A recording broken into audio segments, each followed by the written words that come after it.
Good morning, everyone. Thanks so much for joining us. We are here in New York City in the USM Modular Furniture Studio, showroom, if you will, with an incredible roundtable. We're ready to talk about an amazing new book called Office Shock, and we are lucky enough to be joined by the co-author, Joseph Press, into New York, all the way from Switzerland. So we're so thrilled to have you. Thank you, Joseph, for joining us. Pleasure. I would love for you to start us off by sharing a little bit about future-back thinking, this methodology of thinking, strategizing. It's what I really connected so heavily and so significantly with about this book. So what is future-back thinking? So future-back thinking is rooted in over 50 years of strategic foresight practices from the Institute for the Future, one of the first futures thinking and studies research institute. Future-back thinking simplifies many years of strategic foresight into 3 basic steps and 3 basic questions, because as futurists, we're all about asking questions, because questions trigger imagination. Questions trigger conversation. They invite people to think collectively and ideally move towards action. So future-back thinking begins by asking the question, what future? What do we believe should be the future? What are the alternative futures based on signals of what we see are happening and drivers or trends which are moving us towards a shared future? Then we ask the question, what next? So if we are in that future, what would be the experiences? What would it feel like to be there? What would be some of the interactions, the products and services if you're a company? If you're an individual, what would it really mean for the interactions that you have? So that is all about, well, what's next? Then the third question is, what now? What are some of the decisions that you'd like to take? And in the book Office Shock, we apply these 3 questions, this future-back thinking, to the question of the future of the office. Thank you so much. And it's really a treat to have you here. And after a whole year of really knowing about this book, knowing you, finally meeting in person and having this incredible live roundtable to discuss 2 chapters that we're going to be talking about in this roundtable: Coordinating with Clarity, the Spectrum of Agility, huge, and Cultivating Community, the Spectrum of Belonging, also super huge. So before we get into it, I just want to say thank you so much to USM and our sponsors, Industrious, for helping make this stream free and available to all of you who are listening, watching, and enjoying this program this morning. So thank you. IFTF, Institute for the Future, for being an amazing partner, ACE by TSK, Purposeful Intent. Thank you, everybody. We couldn't do it without you. So with that, I'd love for each of you to give a brief introduction before we launch into our discussion. So John, starting with you. Yeah, I'm John Thorson. I'm the Managing Director, CEO of USM North America. And we're in our space today, so we're really thankful that you guys could come and join us. Oh, it's beautiful. We're so happy to be here. Ajmi from MA Architects. We have offices here in New York as well as New Orleans. Thank you. Hi, I'm Susan Sloan. I'm an associate principal and project manager at Skidmore, Owings & Merrill in the New York office. Hey everyone, I'm Anna Levine, Chief Commercial Officer of Industrious. Hello, Ibrahim Jackson, founder and CEO of Ubiquitous Preferred Services. We help large-scale enterprises create environments of belonging and foster a strong culture of inclusivity. And Joseph? Joseph Press. I'm a futures architect at the Institute for the Future and co-author of Office Shock. Incredible. So I'm going to read a little excerpt from the beginning of the chapter focused on spectrum of agility. to kick us off. So imagine a world in which agility and resilience will be prioritized over certainty and efficiency. Imagine leaders who will be skilled in the art of flexive intent with great clarity about where they intend to go, but great flexibility about how they will get there. All office workers will have license to act, innovate, and coordinate within the envelope of clarity provided by purpose and emergent leadership. And there's a small excerpt that I want to read about shape-shifting organizations, because this will be super relevant for our conversation. In the future, an agile shape-shifting organization will be a blended reality of both physical and virtual communities. This combination will demand an experience that has social effects and provides all participants with more agency in accomplishing tasks. In effect, the agile organization will need a new kind of office. It's powerful stuff. I do want to start with Susan. I want to talk about some of the trends you're seeing from a client standpoint as it relates to that new kind of office. Great, thank you.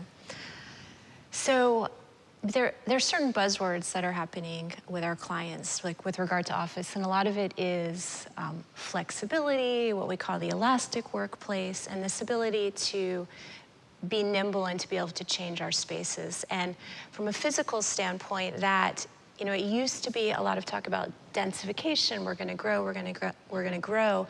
And now it really is a combination of growing and shrinking, because people are sort of preparing themselves. And so when we think about growing, we do things like making workstations that can be added to and densified. We talk about having offices that could be combined to make a meeting room, or meeting rooms that could be broken apart to make offices.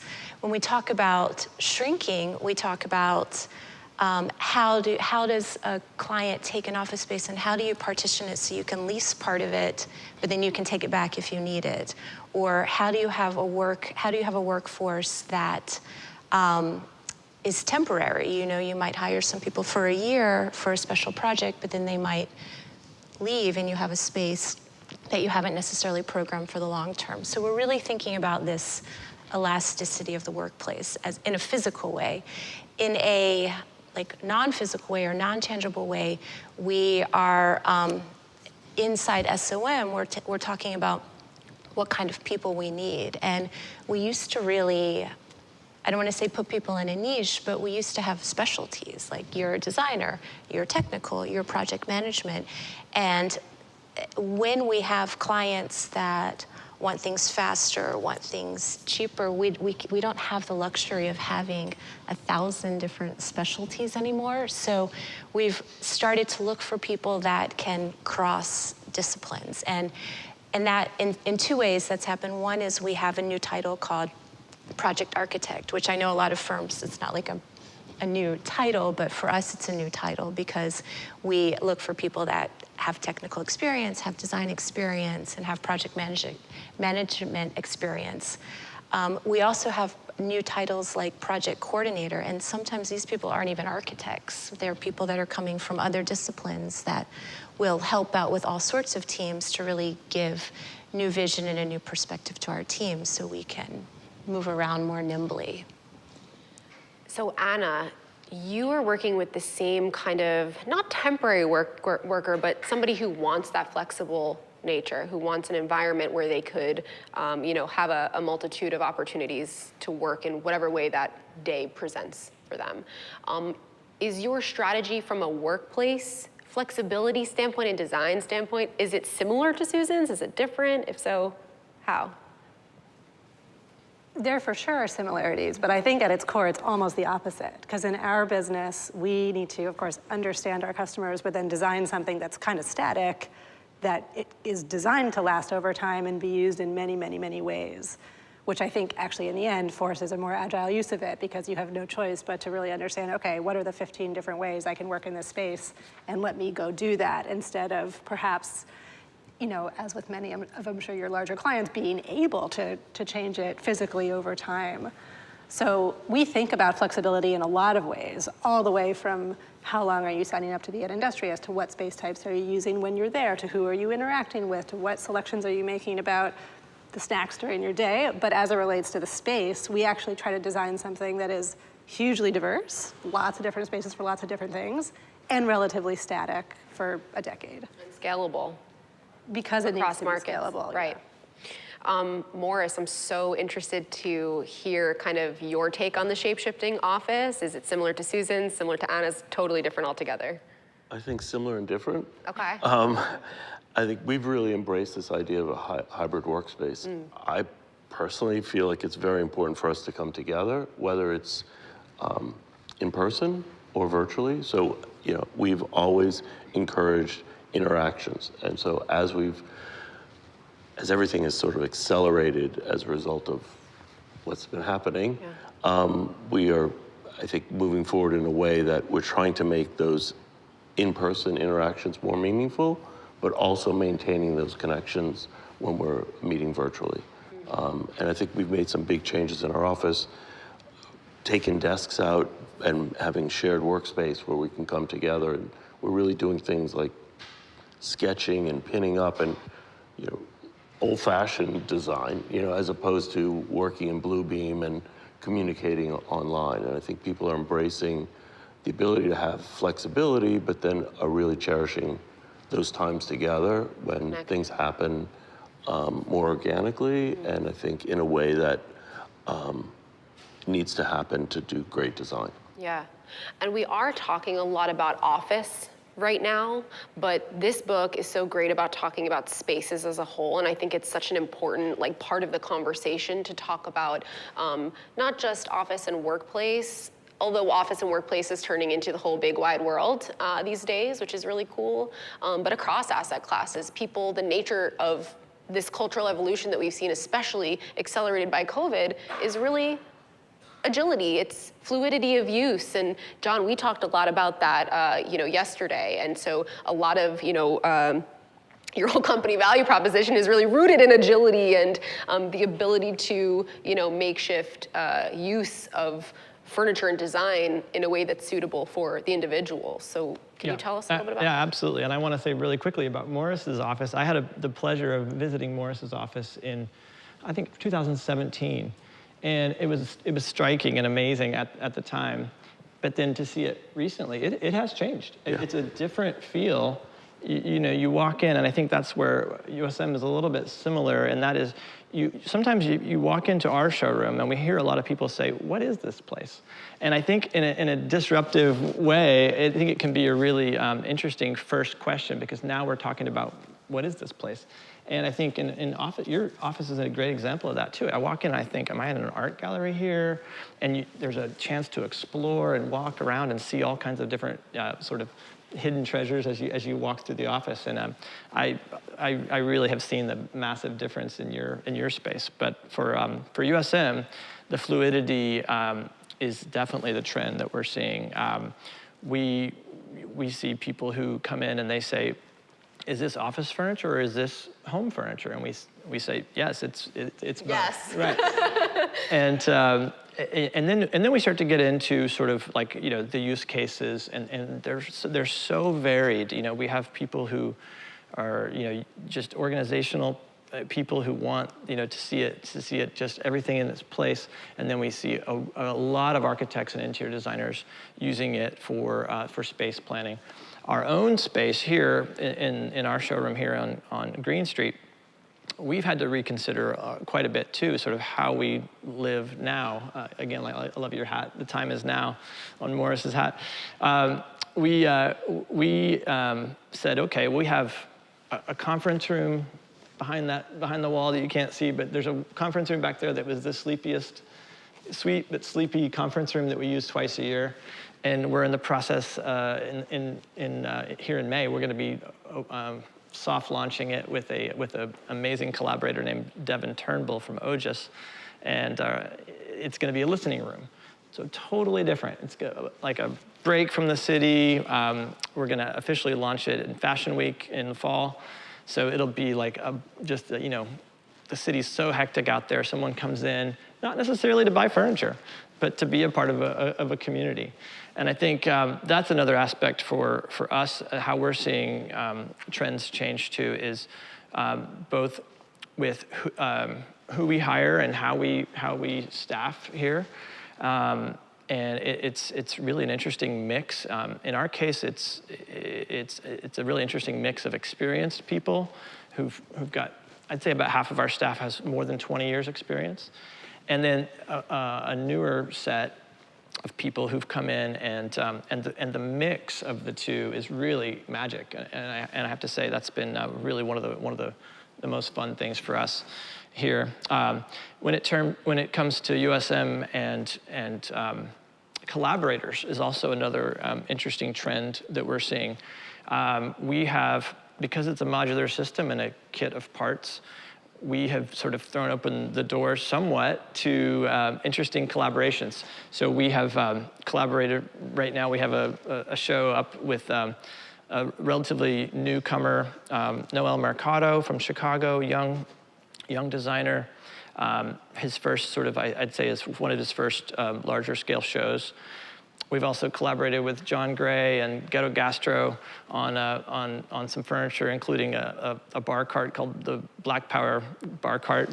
And we have just a real range. And what's really interesting for us is that we get the privilege of being able to look out into the world and say, who do we want to collaborate with? I think that's kind of going into the belonging part of it. But yeah, that's those are some of the trends that we're seeing. Yeah, and we're gonna do a little like walk around the studio with John for the YouTube channel and Disrupt CRE, so you guys can get a little feel for some of the collaborations and the cool stuff they have going on here. So check back later for that. But Ibrahim, you have such a wildly different context for agility, and I would love for you to share how you're approaching this, how you see it.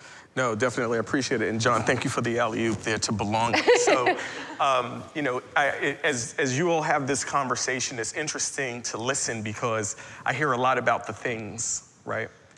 And the things are for the people, right? The people within an organization. So when we talk about building belonging organizations, the spaces matter, right? We preach something within Ubiquitous where we tell people, we want to create space for open and honest conversations with approachable people, which is very important.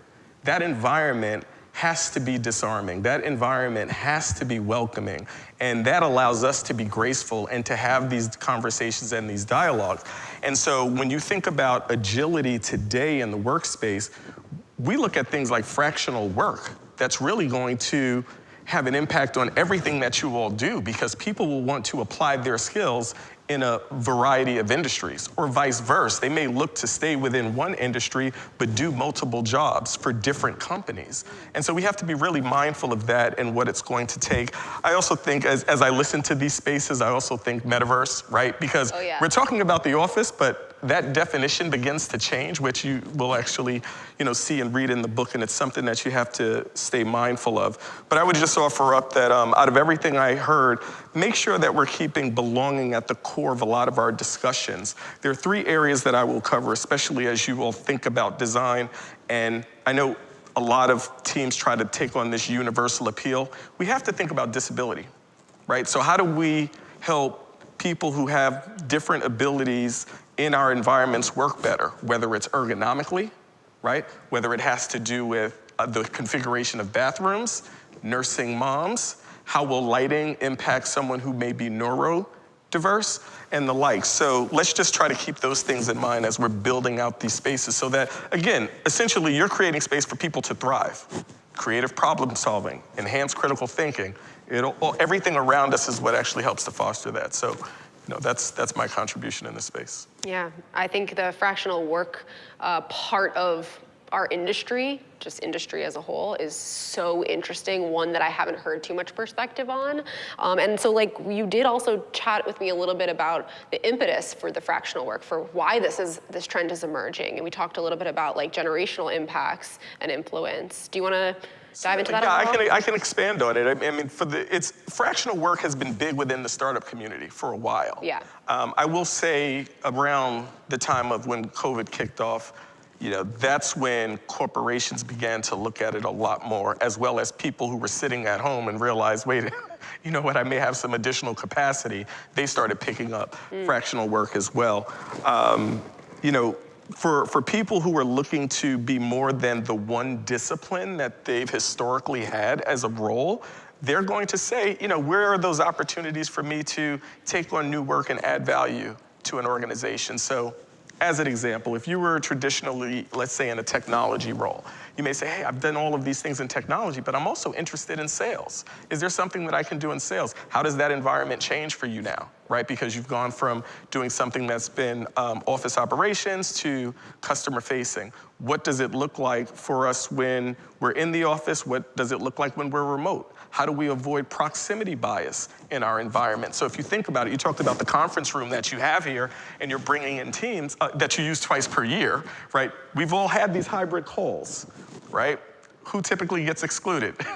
Whoever's virtual, right? And the reason, and it's not intentional. It's just that you're not there, and that's where the proximity bias comes in. So even as these configurations come together, we have to think about what are the digital elements that we incorporate so that we can be more inclusive and we don't have accidental forgetfulness that happens for those who want to be, contributors to the space. So again, just things for the team to think about. I think it's really interesting because I work with a lot of young students, whether it's out of NYU or some other schools around the country who are getting into the real estate industry. And a question I get asked all the time is, do I go work for a startup and develop rounded skills, or do I go work for a larger company and stay that kind of course? And what I'm hearing is there's an amazing opportunity to be able to have dip your toe into a variety of different things and have that be accepted and embraced, which I think especially as we're all hoping that this next generation wants to come spend their talent with us in this industry, we need you. It's an amazing thing. It's an amazing thing. Yeah, Mariel, if I can just pick up on one point here, we have to remove the mental model that we will have people who join our organizations forever. Yes. That is gone, okay? The generations that are here today and that will follow, they will want a myriad of experiences. And so the window of 40 years retired gold watch are over forever. The average tenure of job hopping every 5 years has now shortened to 2 to 3 years. Yeah. So I think if we collectively shift the mental model of, okay, maybe we'll have a workforce that we should anticipate will be here for 18 months. If we can keep them for 3 years, that's great. What does it look like as we help to, build new skills for them? And yes, they may take it somewhere else, but that doesn't make them disloyal. It just means that they're fulfilling their purpose. And that's what they would like to do. And then how do we, again, just continue to foster that environment where people say, this is the space I want to be? There was a point raised earlier that John said, people walk in, is this office furniture? Yeah. Or is this home furniture? And why? Because you've created an environment where people have a sense of belonging. They're saying, I'm just comfortable here. I can work. I can do things. I feel like I can be myself. Can relax. So those are the things that and relax. So those are the things we have to keep in mind. Yeah. I think, if I'm not mistaken, that's also somewhat of a trend in your business too, is it not? Where Absolutely. Like the line between office and hospitality or workplace and hospitality has become so blurred. Like every space we create has a hospitality component because you don't have to sit at a desk to have a meeting anymore. The days of an office lunch are sitting in a sofa having a coffee together and having a meeting while you're having lunch. Like people want a variety of work spaces, and especially as the technology becomes more portable, you can take your computer and you can sit in 4 different spaces in an office throughout the course of a day. Yeah.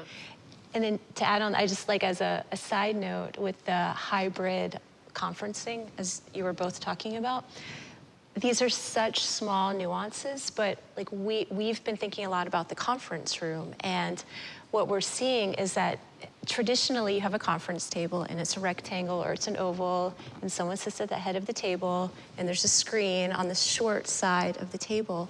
And we now design conference rooms where you sit on the long side of the table and you have 3 screens on the long side of the table because you have the content, you have the virtual attendees, and you don't have a center anymore, but you actually sit in a space where everyone is participating in a new way, which is like so small, but makes such a big change in the way that you have a meeting now. Absolutely. If I may, I think I was coming to you next, Joseph. So I really just want to take the opportunity to say the kind of conversation that we've had here is a great example of thinking future back. You started off by really describing and imagining a shape-shifting organization, which was introduced by my co-author, Bob Johansen, in his book Before Office Shock, Full Spectrum Thinking. And by describing that future, then Ibrahim, really what you just described is, okay, well, these are the kinds of experiences that are next. And I loved hearing all of the examples from everyone to say, well, this is what we're doing now. And what's nice about that kind of a conversation is say, hey, we're actually all making some choices that are bringing those kinds of experiences closer to that desired future. So it was wonderful just to hear the conversation and see that actually we're all applying future back thinking. And we always like to say future back thinking is not rocket science. It is something that creatives do naturally, that we're going to be imagining that future. We're going to think about, all right, what does it really mean to be in that future? What would we want those experiences to be? And then, okay, what are some of the things that we can actually put into practice now? So thank you for that. All right, so you were 2 steps ahead of me. You answered my next question already. So thank you. My question really was, how are we organizing for future readiness? Or how can we do better in organizing for future readiness? And so you did answer the question. However, if you want to add anything based on what you're hearing, or any of you do. If I may, please. What's really powerful of these practices, and Ibrahim, you touched on this, are how are we using the space? How are we making design choices that will help us be future ready? In other words, prepared for flexibility for whatever is going to come, whatever client or customer is going to walk in the door, whatever project manager or project architect role that, Susan, you're identifying at SOM. That's probably going to change and evolve, and I love the idea of having flexibility in roles. For fractional work, okay, how can we try to find a better balance in that spectrum between working at a startup or a well-established organization, which is going to naturally be a little bit more structured and probably less shape-shifting. And all of this is always in the context of belonging, the comfort, the people aspect. And when we applied future back thinking to the office, we also tried to introduce the term officing. Okay? Now, we haven't trademarked it. We're not sure if it's going to stick. But as an architect, I really felt that it was legitimate to say that what we actually do within an office space is a verb. It's those interactions. It's the connections that you're creating. It's the feelings, the emotions that we're actually encouraging the space to provoke. And that's when we get that sense of comfort, trust, belonging. So yeah, when we walk in this beautifully designed office, we feel comfortable. We feel that sense of trust, and we can begin to say, okay, well, what do we need to focus on? What's important now? And I really think that's critical in being future ready. Being able to come together, have that sense of purpose so that we can meet whatever is happening outside. Beautiful. Please, I think to that point, I don't think being future ready means keeping all the windows and doors and possibilities open at all times. I think you need a point of view, both of what's happening now, but what you think is going to happen in the future, and work back from it. And for us, we actually anchor on belonging. It feels like the core purpose of coming to work to begin with. And we've said, hey, there are a lot of definitions of belonging. We take a very expansive definition, and we say it's 3 things for Industrious. It's do you feel welcomed? Do you feel empowered to do your best work? And do you feel delighted every once in a while? And so we take our in-person service and hospitality, we take the programming, we take the architecture and design, we take the tech and push it all through that lens, and then say, in our wildest dreams, like in a decade from now, how would we be delivering those 3 qualities, and then work backwards to where we are today? I have to say I'm always delighted in your spaces, so it's more than a once in a while. I'll just throw that in there, and I've seen many of them. I want to move on to community and belonging. Not that there's a really moving on, it's really just a blend, I would say, and when we all chatted ahead of this roundtable, it was so clear how much crossover that I would really have to work hard to have some sort of separation in this conversation. So I'm going to use another excerpt of the book to bridge this next topic. So community and belonging. In the future, people who can express their differences authentically will have an advantage. Neurologically, this future will require embracing the discomforts of difference. This future will require us to resist the temptation to conform. Stress receptors will fire in our brains from fear of the unknown, but we can grow new synaptic connections to prepare our brains for future offices and officing. We can teach ourselves to celebrate our otherness from each other, as well as our common ground. Knowing your roots and routes is the starting point to navigating the diversity dilemma of the present. Another mic drop moment. I want to start with Ibrahim because this is really your bread and butter. My question is, how are you helping firms at the early stage of their diversity, equity, inclusion to strive towards belonging? Certainly, thank you for the question. Well, I always believe that you need to know where you are first, right? And then you put the coordinates into your GPS, correct? So, you're right, this is in our wheelhouse. What we typically do is we go in and like to assess an organization and really understand, one, we have a three-bubble framework, which I'll quickly zip through, where we say there's diversity, there's inclusion, and then there's belonging. Yes, there's equity out there, but equity is woven through it, justice is woven through it, parity is woven through it. For us, the diversity are about the people. So you're always going to have unique people with unique opinions, unique positions, unique views. So that's always going to be in your environment. And then there's that inclusivity, and the term was utilized here earlier where you talked about communities.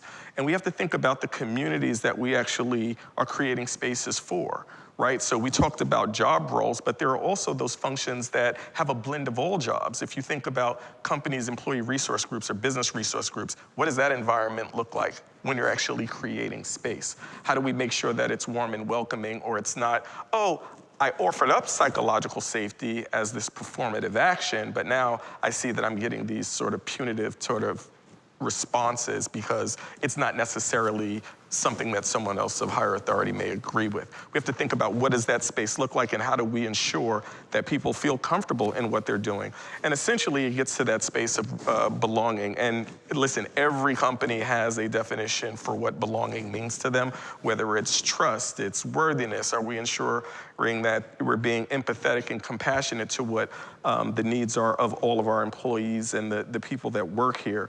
For us, what we like to do is make sure we have an understanding of where you are as an organization. So we do a belonging organization index, pull that information out. We don't do benchmarking because I tell people, look, this is that moment where you look inward, right? So you have to be self-aware of your organization. It's not about, am I as good as my competitor or do I not suck as much as my competitor, right? It's more about how does your organization feel internally? Think about can I talk about a specific company name? Is that all right? Okay. Sure. So think about when you ask people at Google, for example, many years ago, hey, I've worked at Google. They're like, oh, you have to see the kitchen. And they have these snacks, right? And you're like, where's the work, right? And they're like, no, we do work, but this is just such a great environment. And I'm talking about the tech firms because I've spent a lot of time in them.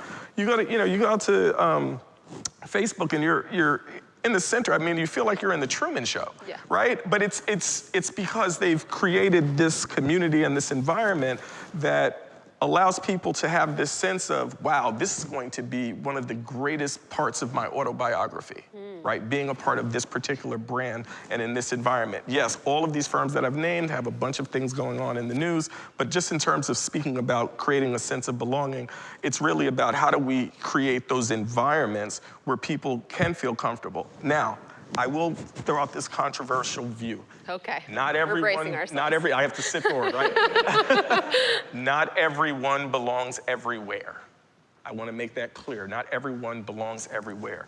And what do I mean by that? Some people say, okay, well, Ibrahim, who wouldn't belong in your organization? You know, you talk to anyone in our team, I say, look, you don't belong in this organization if you are not a continuous learner. Right? Because we are a learning organization, so everyone should be learning and growing every single day. As well as if you are a person who believes in toxicity, right? And you can do things in terms of having toxicity in your environment by just having certain images displayed on walls, whether it's art, et cetera, statues. So we just need to be mindful of those things. So I said I wouldn't go long-winded, but then you got me passionate on the It's okay, it's okay. This is your wheelhouse. Yeah, We accept you. yeah, we just want to foster that sense of belonging within an organization so everyone can thrive and be their best. So the people and the spaces go hand in hand. And I don't want to talk just about the spaces without the people, but I do want to kick it over to this end of the couch and talk to Morris about like how have spaces evolved, not just workplaces, but spaces in general, to help people feel like they belong. Well, let me talk a little bit about our office and then talk Please. about how we interact with the communities outside the office.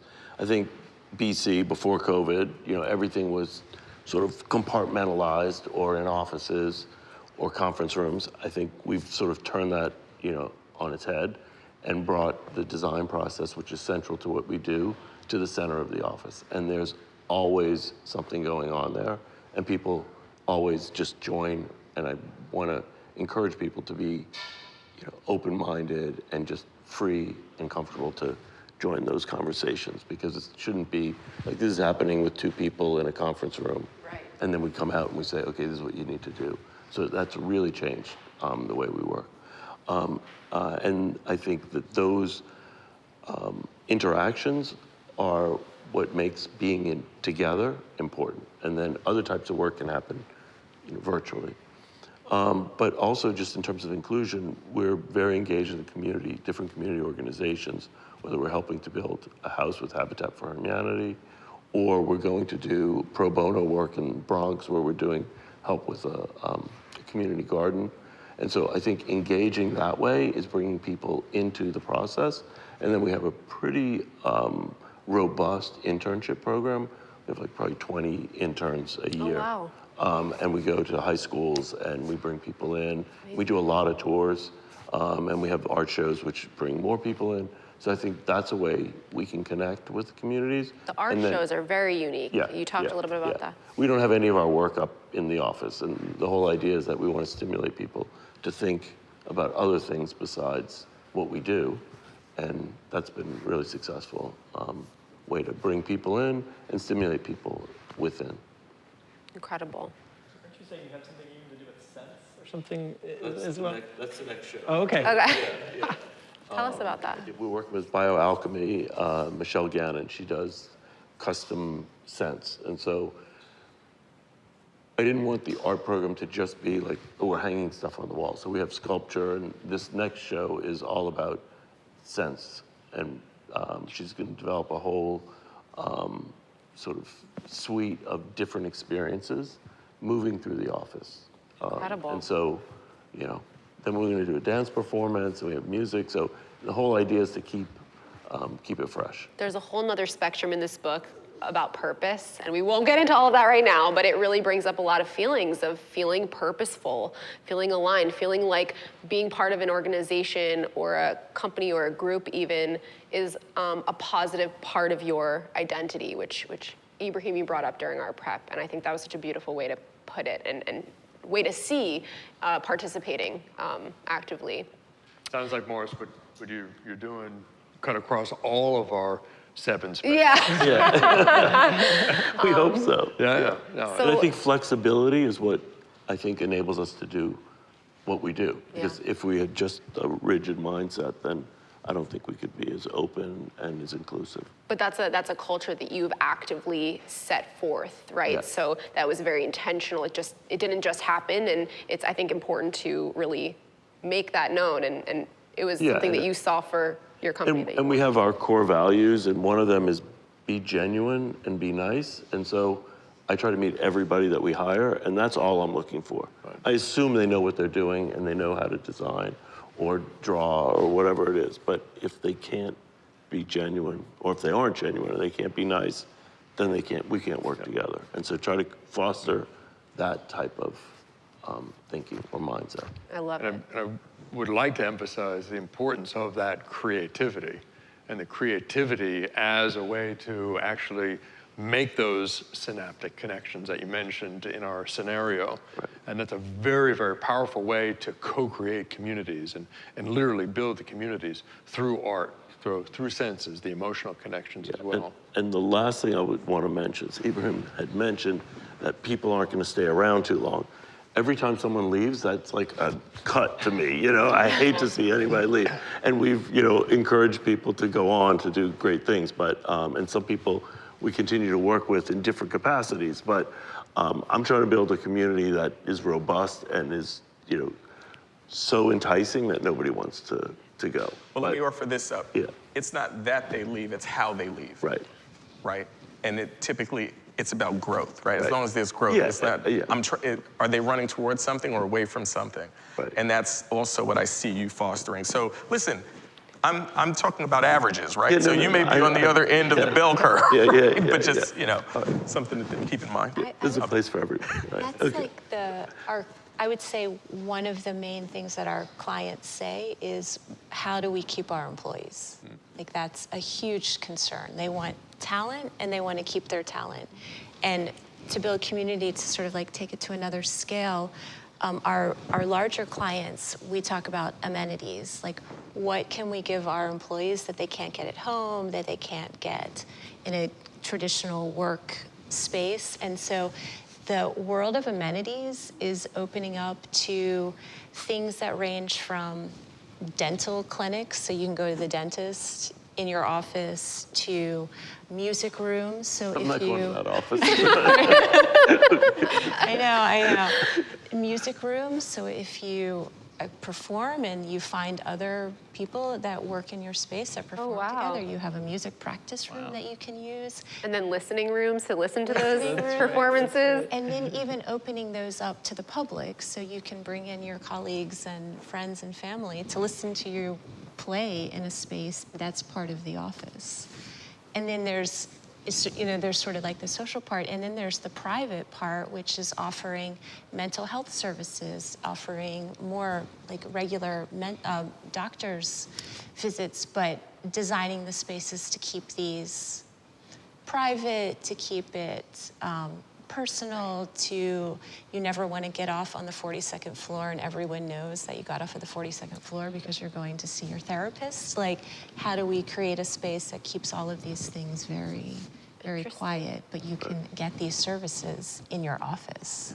And we talked a lot about it, Susan, how there's this kind of disappearing culture of like the corner office is reserved for a certain type of professional, and really those private spaces disappearing more and more, and the inclusivity of people sharing the best views and everybody seeing daylight, right, in their day. And I think that's a major shift, major much shift. so, yes. Yeah.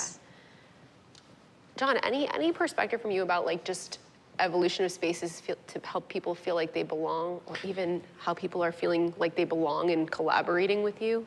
Well, I have the advantage or disadvantage of having a lot of my employees actually here in the space. No pressure. Some of my talents are listening right now. So, you know, it's an evolution, right? We're not quite to the future where we hope to eventually be, but it's you know, it's a work in progress for sure. But I think, yeah, like you said, one of the ways that we're very, very fortunate with USM is that it's embedded in the DNA is an aspect of you getting to be the designer. And obviously professionals, you know, it's a different thing when you're talking about office projects or interior design projects, but there is an aspect in which, you know, we really involve the individual, and the individual is just sort of naturally involved because of the decision making with each piece. And I don't know that there are too many furniture brands, if any, who would say, you know, so-and-so is the designer. Whereas with USM, there is an initial designer of the system. You know, Fritz Haller and Paul Scherer are the designers of the system, and we're very grateful for that. We wouldn't be here without their innovation.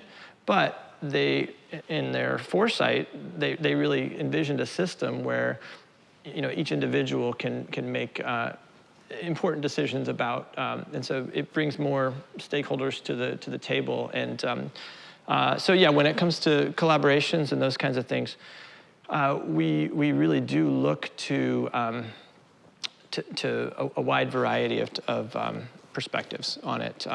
We also have the advantage, and this is kind of back to community and belonging, advantage, but also the challenge of being a global company. And so it's very, very interesting when we just had a meeting last week in Switzerland, and boy, when you hear the perspective from the Japanese CEO, or you start talking with a German perspective, where it's a really large, strong market in Switzerland and Germany, and then you have developing markets in Asia and South America.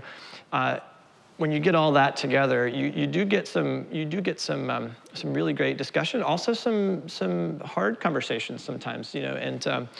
But at the end of it, there's something beautiful that does come out of it for with USM, and I'm sure it's the same in SOM's also quite global, I know, and so I think as we see the tech growing, and you mentioned this as well, I'm on, I don't know, I'm sure you guys are like that. I have 3 hours of Teams meetings every day because we have people in California and Milwaukee, and we have Florida. And you guys Nashville. are a Swiss company to and start with. We're a Swiss company. So it's really cultivating that sense of belonging is really an interesting challenge. And like I said, we're not there yet 100%, but these kinds of this book especially has been really helpful for us as a company as we've used it as a pattern to say, okay, let's try to apply future-back thinking to some of the issues, sustainability, or some of the things that we're looking at right now that are, and it's been massively helpful for that. Speaking of which, what are some of the, maybe not challenges, but maybe some of the successful initiatives in helping people feel part of a community across borders? Because a lot of the people that we have in our audience have global companies. They probably have, a lot of different offices in a lot of different places. So feeling a part of a community in one location, I'm sure New Orleans is very different than New York City, I would imagine, can be a challenge. Anyone, yeah, Anna, please. Yeah, so we have about 200 locations across about 10 countries, and Casual. by nature, yeah, I still think we're a baby startup, but by nature, we're super distributed, and since the beginning, we have been, because our co-working locations are in different cities, and that creates very cool opportunities for our members, because you have customers all over the world. But for our own team, over the past couple of years since COVID, we've created something that we happen to call Around the World events, and it's basically synchronous events of the same kind in every city all at the same time. So. Oh, wow. Every city will have a dinner party at the same time, or every city will have a picnic at the same time, or every city will go to volunteer with a local community organization at the same time. And I think when we started it, it felt a little cheesy, like, okay, our team in Minneapolis could have a dinner together whenever they want, but there was actually something quite special about everyone getting excited about it together, about everyone sharing pictures in Slack of here's what it looked like in Hong Kong, and here's what it looked like in San Francisco. And it's become something much more than what I think we thought it would be. And it is, near free and doesn't take that much effort, but I think the joy that it produces and the connectivity that it produces is way outsized relative to the investment. Incredible. Wow, I got chills a little bit. That's cool. No, that's really cool. I really appreciate that. No, sorry, please go ahead. Up until the point where AI replaces us completely. Oh, Joseph. We are still social animals. We are still hardwired for those kinds of interactions. And what's been wonderful over, the BC, love what you said earlier, Morris, before COVID, it was a struggle to get people to have those, asynchronous, synchronous, virtual experiences. And certainly COVID really propelled a lot of the working environments to get people to use that. And then the result is, well, we still need that human interaction. As you said, Morris, the importance, particularly in a creative industry, to be able to get together and look people in the eye and have a design dialogue and critique each other's work. And all of that still gives a lot of meaning for us as human beings. And that also means that even if it's virtual, and I love what you said, Anna, it kind of felt cheesy at the beginning, there is going to be some release of oxytocin when you see somebody online holding a glass of water, wine, whatever it may be, at the same time.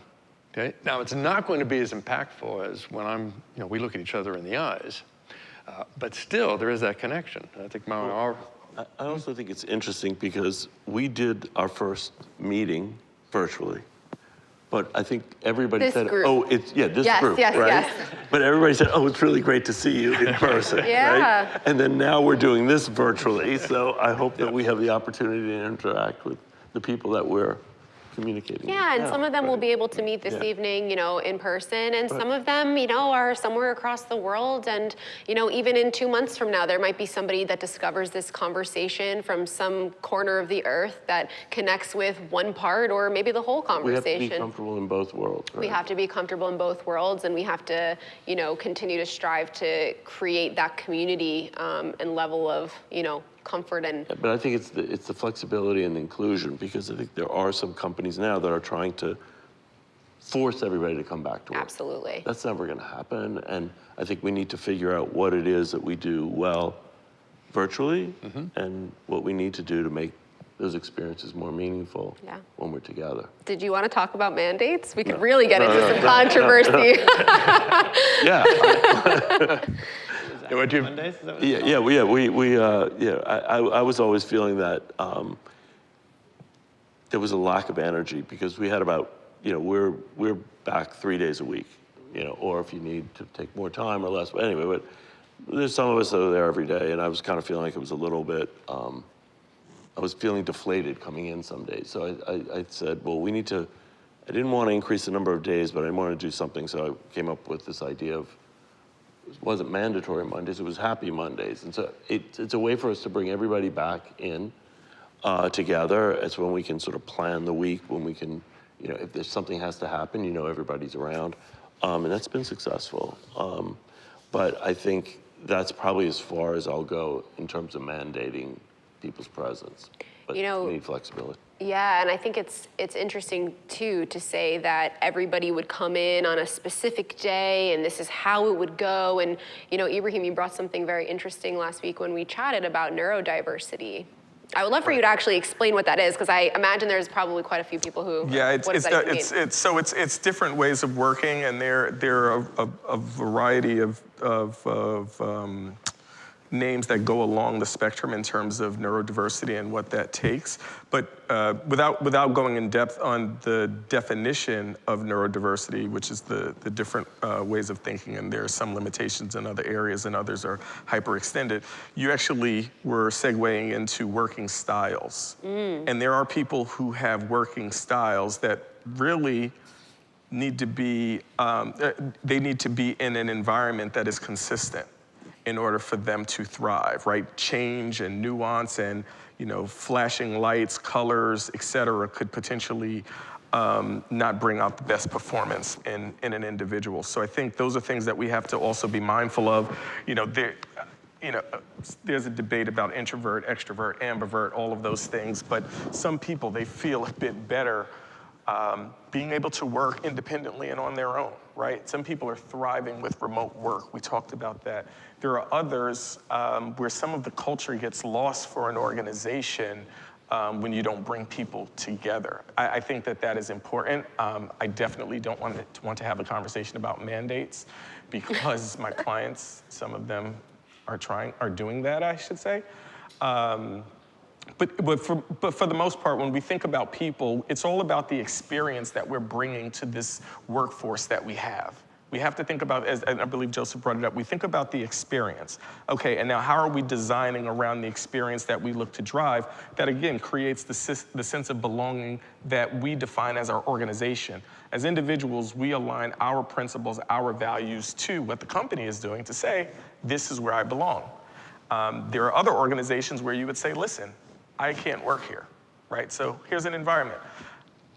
I don't believe I can work in prisons. It's just not for me, right? There are people who thrive at being correction officers, right? It's a different thing. I mean, prisons is just not a space for me, right? That's not where I feel like I would get a sense of belonging or that I could add the most value. And so I think, again, when we talk about experiences, we have to really think about how do we create that environment where we walk in the door, it's not this big sigh of, it's Monday morning, when will Friday get here? Right, where it's more of, hey, it's a destination. How do we create these environments where it's a destination? Yeah, and we did participate together in an event a couple of weeks ago called Purposeful Intent. Shout out to Simon. And we talked a lot about mandates, and without going too much into it, the consensus was that there are people who want to be in the office, whether they're this next generation who wants to develop skills, be it professionally, socially, culturally, feeling a part of their organization, feeling like they could, that organization is a positive part of their identity, or even people who have been out of the office for maybe the last few years and are thinking to themselves, what are people using to be more productive these days? What are the tools? What is the culture? What is my company providing me in terms of environment and experience?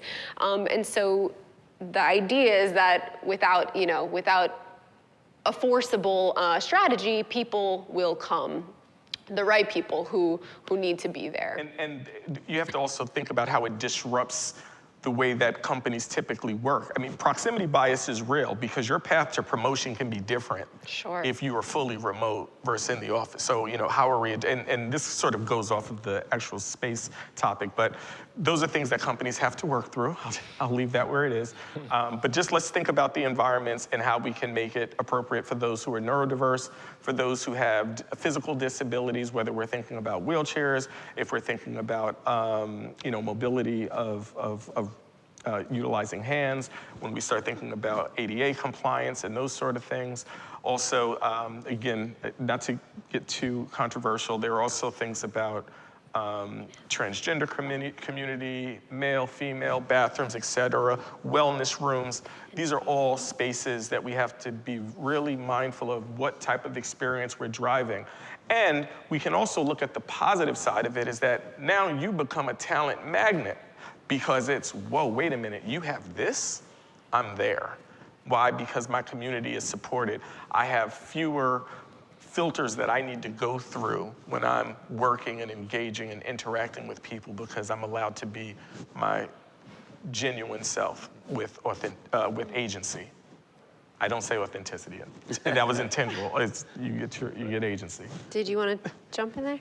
I, again, would like to take the opportunity to go back to a concept in the book, which I think is really important, particularly, Ibrahim, you said at the beginning we need to change our mental models. And I love some of the signals of practices, particularly Happy Mondays and talking about those online experiences. We also propose the notion of an office verse.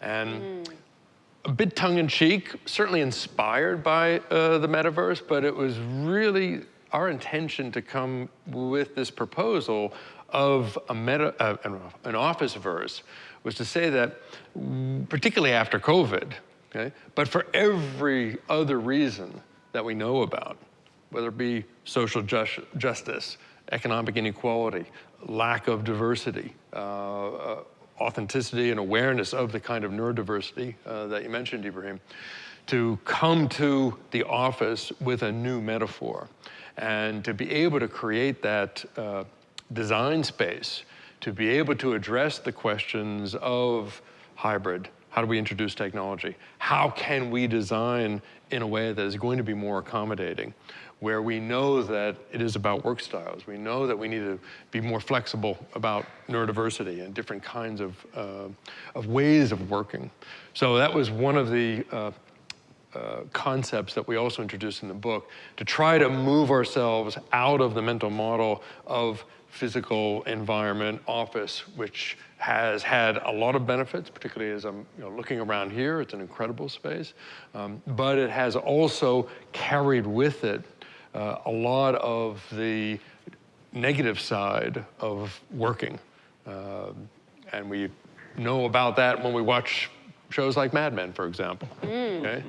Some of that collective trauma has also been brought into the workplace. So this is also our opportunity to change office and officing, and that was why we proposed this concept of the office first. I love that, and I think, it's not lost on me, especially Disrupt CRE. We have a long history of talking about technology. It's how we started. Technology and emerging trends is where we, got our start and really did our best not to scare people with and intimidate the industry with how much was coming and how quickly. But I think in the last 9 years, since I've started doing this, the industry has really embraced technology to the extent that, it's only 9 years at the same time. But I think just culturally, as society, technology has advanced so quickly in that last 9 years. It's fundamentally, we live in a different world because of it. And even I would dare to say in the last 3 years since, the onset of COVID. Technology is one tool of many that we've talked about today. People being the foundational component of any workplace strategy, space strategy, across asset classes.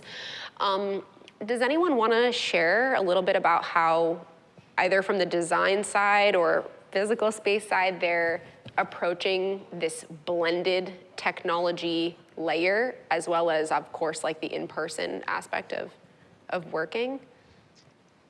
I don't know if this is exactly answering the question. I don't know if it's sort of, I don't know what even question I just asked. Pieces together.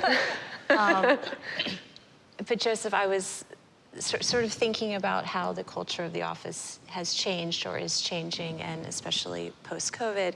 And specifically, in one of your excerpts, you talked about the net, like a fishing net.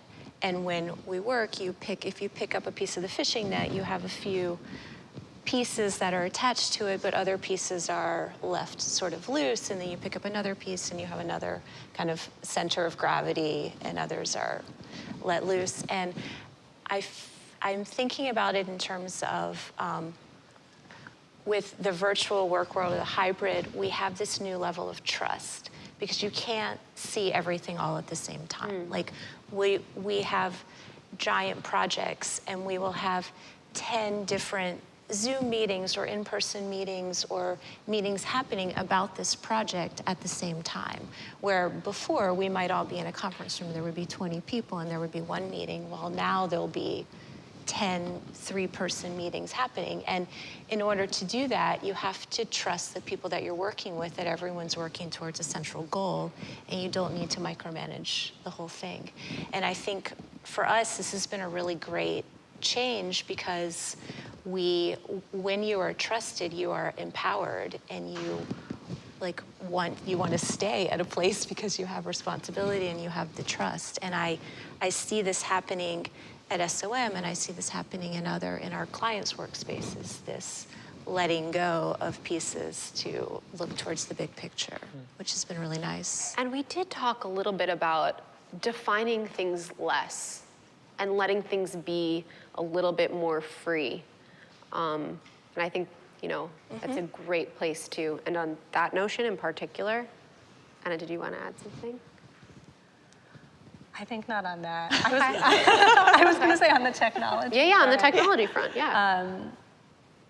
When we started almost 10 years ago, there was no tech. It was our two co-founders who were like, we are searching for an office that makes us feel proud, where we're excited to go. We're proud to bring our clients or our funders or whatever. And it was very focused on the analog. What is the person-to-person experience you can create? And over the years, I think we've tried to introduce as little tech as possible while still enabling people to connect and do great work.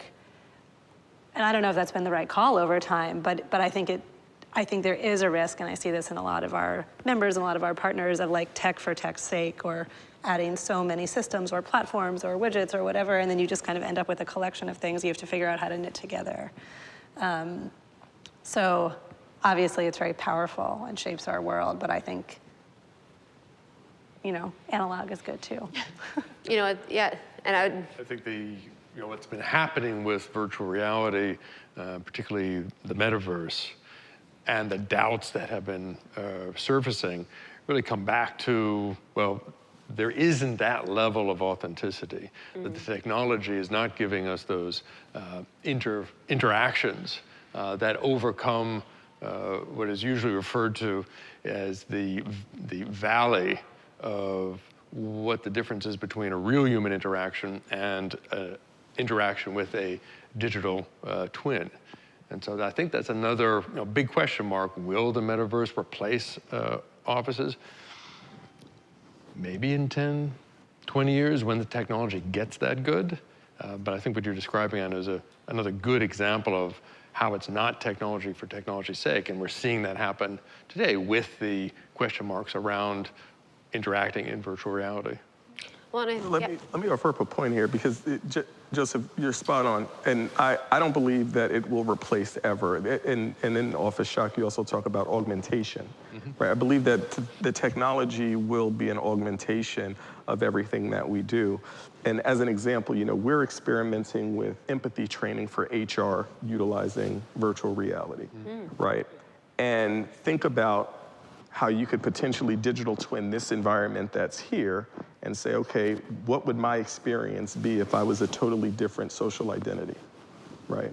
So let me be in the metaverse and sit myself in a wheelchair, and how will I navigate this space, and what will my interactions and engagements be? So that's how we can look at it. So, technology for good. Now, I think what ends up happening is the newsreel pumps too much noise out there in terms of the signals, but we can utilize the technology to augment the things that we're doing. I've had some experience in retail space before, and looking at traffic maps and heat maps on how people move around a store, and did you touch this piece of virtual merchandising, et cetera. Again, it's all about helping you to make data-driven decisions. So I think part of what we have to also factor in, which is also an Office Shock, is looking at the outcome-based work. Right? Let's take a look at the outcome-based work, and really, what are we looking to achieve? When we go and use VR for HR to do empathy training, it's, you've worked in a homogeneous environment for so long, you need to see some diversity and understand how to navigate a interview with someone who may not resemble you, may not have gone to the same school as you, may not have had the same socioeconomic situation as you. Again, there's this entire wheel of diversity you can go through. When you go into spaces, you think about body sizes, right? No one ever wants to talk about that, but body sizes are an important part of it as well. And what is that person's experience like? They can be very knowledgeable, very capable, outcome-driven, help you drive results, but physically, how does your environment actually impact them? So these are the things that we can think about, how technology can actually help augment and help us all to make better decisions as we do our work. I think body size is another aspect to kind of the open-mindedness that we need for approaching diversity. Diversity is not just this or that, it's so many things. And so I think keeping an open mind about what diversity and inclusion really is so important. We talked more about this at Purposeful Intent. But I want to offer just like a slightly controversial opinion about the Officeverse, because I really do feel like the technology is there. And I think that we're moving more quickly with technology than ever before. I mean, look, you can't open social media without seeing something about AI. So 10 years feels like light years from now. Like, I feel like we will be living in the Jetsons by then, or our version of the, modern day version of the Jetsons. I think it's more having to do with the adoption and level of comfort of organizations to say, we're gonna have a meeting in the metaverse or in the Officeverse, let's say, and Ibrahim decided that he identifies as a dinosaur today, and his avatar looks like, a yellow T-Rex. Yeah. And I feel like today, I'm really feeling more like this, snake plant, and I have an avatar as a snake plant with eyes, and that's just how I'm feeling, or a purple alien, or just maybe it looks like me and I just have some weird, sense of style. And how does that play out? And what do we do as HR when we're sitting around a table and you let people design, how they look, the experience that others will have of them in their own terms. And this is just one, a little bit maybe silly example, but a real example of potentially a million applications of how that, opening up a very creative medium like the metaverse could be a real challenge for organizations to figure out how to navigate. If I can jump in. So this is why I go to the point, not everyone belongs everywhere, right? So there are going to be organizations, companies that will have policies about how you show up in your metaverse, in your spatial computing. If there are some environments that will allow for the purple dinosaurs and all, you can talk as a plant and those sort of things. What I always go back to is, why would someone not want to show up as themselves, right? This is a major question you're asking, right. Not just about workplace, but the part we talk about this also in Office Shock, where people feel as though they have to code switch to fit in for assimilation, and it shouldn't have to be that way. So yeah, there may be a policy in your organization that says, listen, your avatar needs to resemble who you are. Sure. And you can say, well, I don't want it. Well, then guess what? That's not in alignment with who we are, and this is how we operate, so this may not be the space for you. And we can be comfortable taking that hard stand. And again, that's a controversial point of view. That's my point of view. I think, you should show up as who you are, and so that I know that I'm engaging appropriately, because to your point, right. Had we all been on our pre-call together, and I showed up as a purple dinosaur, right. And then you saw me today. I mean, I haven't dated. I've been with my wife since I was 18. So, but you've been on apps, right? Oh, look at that profile. And then someone will go sit down for dinner, and it's like, oh. Or they were an AI generated picture. Right. Exactly. So, I think we just, again, we're such at the early stage of this curve. We are, but right? this is my controversy. I think we're closer than you think. What you said is important, which is adoption, right? We've all read Crossing the Chasm, right? And you think about the bell curve and early adopters versus late laggards. I would say, look, you're an early adopter. I'm an early adopter, right? We're here, I'm here for it. I want to see it because we want to be ahead of the curve. This generative AI, I've been doing this stuff for the last 10 years. Everyone's excited because, oh, wow, the Chat GPT, that's what it's called? Sure. Mm-hmm. Yeah, I was using Jarvis before Marvel forced them to change it to Jasper, right? For just inspiration on how to get some, creative elements there. So the technology is here. Again, it's just how quickly people will adopt it. And we're under this false impression that the world has ubiquitous high-speed internet as well, which is what a lot of this relies on. And so we have to make sure we don't have this myopic view of everyone has what we have. That's true. Right, so that's a factor that actually comes into play. So I would offer up to just keep that in mind. But again, it'll come down to policies within an organization as to what will be acceptable, what won't be acceptable. If you're out of policy, then you just have to think through whether or not this is the environment for you, and make changes that are appropriate for your life. Part 3 of the book is all about synchronizing choices. Hold on. That's roundtable number 2. You guys have to stick around for that. Yeah, you guys stick around for that. We're not getting to that. We're not giving all that away yet. But I think, listen, I do, at my core, believe that we're a lot closer to having to face this problem organizationally than I think a lot of people realize. Whether people have access to high-speed internet, a lot of us, and not us, not just in this room, and I wish I had some sort of statistic to pull out, but I don't, have access to a smartphone, have access to cellular service, and increasingly so with things like satellites. And so I think what we're facing right now is really 4 generations in the workplace. 5. Yeah, you know better than me. And so all of a sudden, you have a generation who is growing up in simulations of classrooms, especially in the last 3 years. If anyone has kids, I imagine you're watching them, interact in this kind of way. They're gaming, you know, in a lot of ways, not just like I'm not a person who plays video games, but a lot of my life and work is gamified, right? And you talk a lot about this in the book too, which actually really won't be part of the next roundtable, so I'd love for you to touch on it. But so I think that having policy around how we show up, whether it's like authentically us and a depiction of like what we physically look like versus maybe how we want to show up in a persona, and where is the balance? Where is the balance? And so I think organizations will be confronted with this pretty soon. And I'm fine with that being controversial. We can debate that later. I would love to. I ran an entire meeting the other day, a P&L review dressed as a digital turkey. And, There we go. you know, it wasn't quite as profound as you're saying of like, how do I, it was just like joyful. Yeah, sure. I don't know.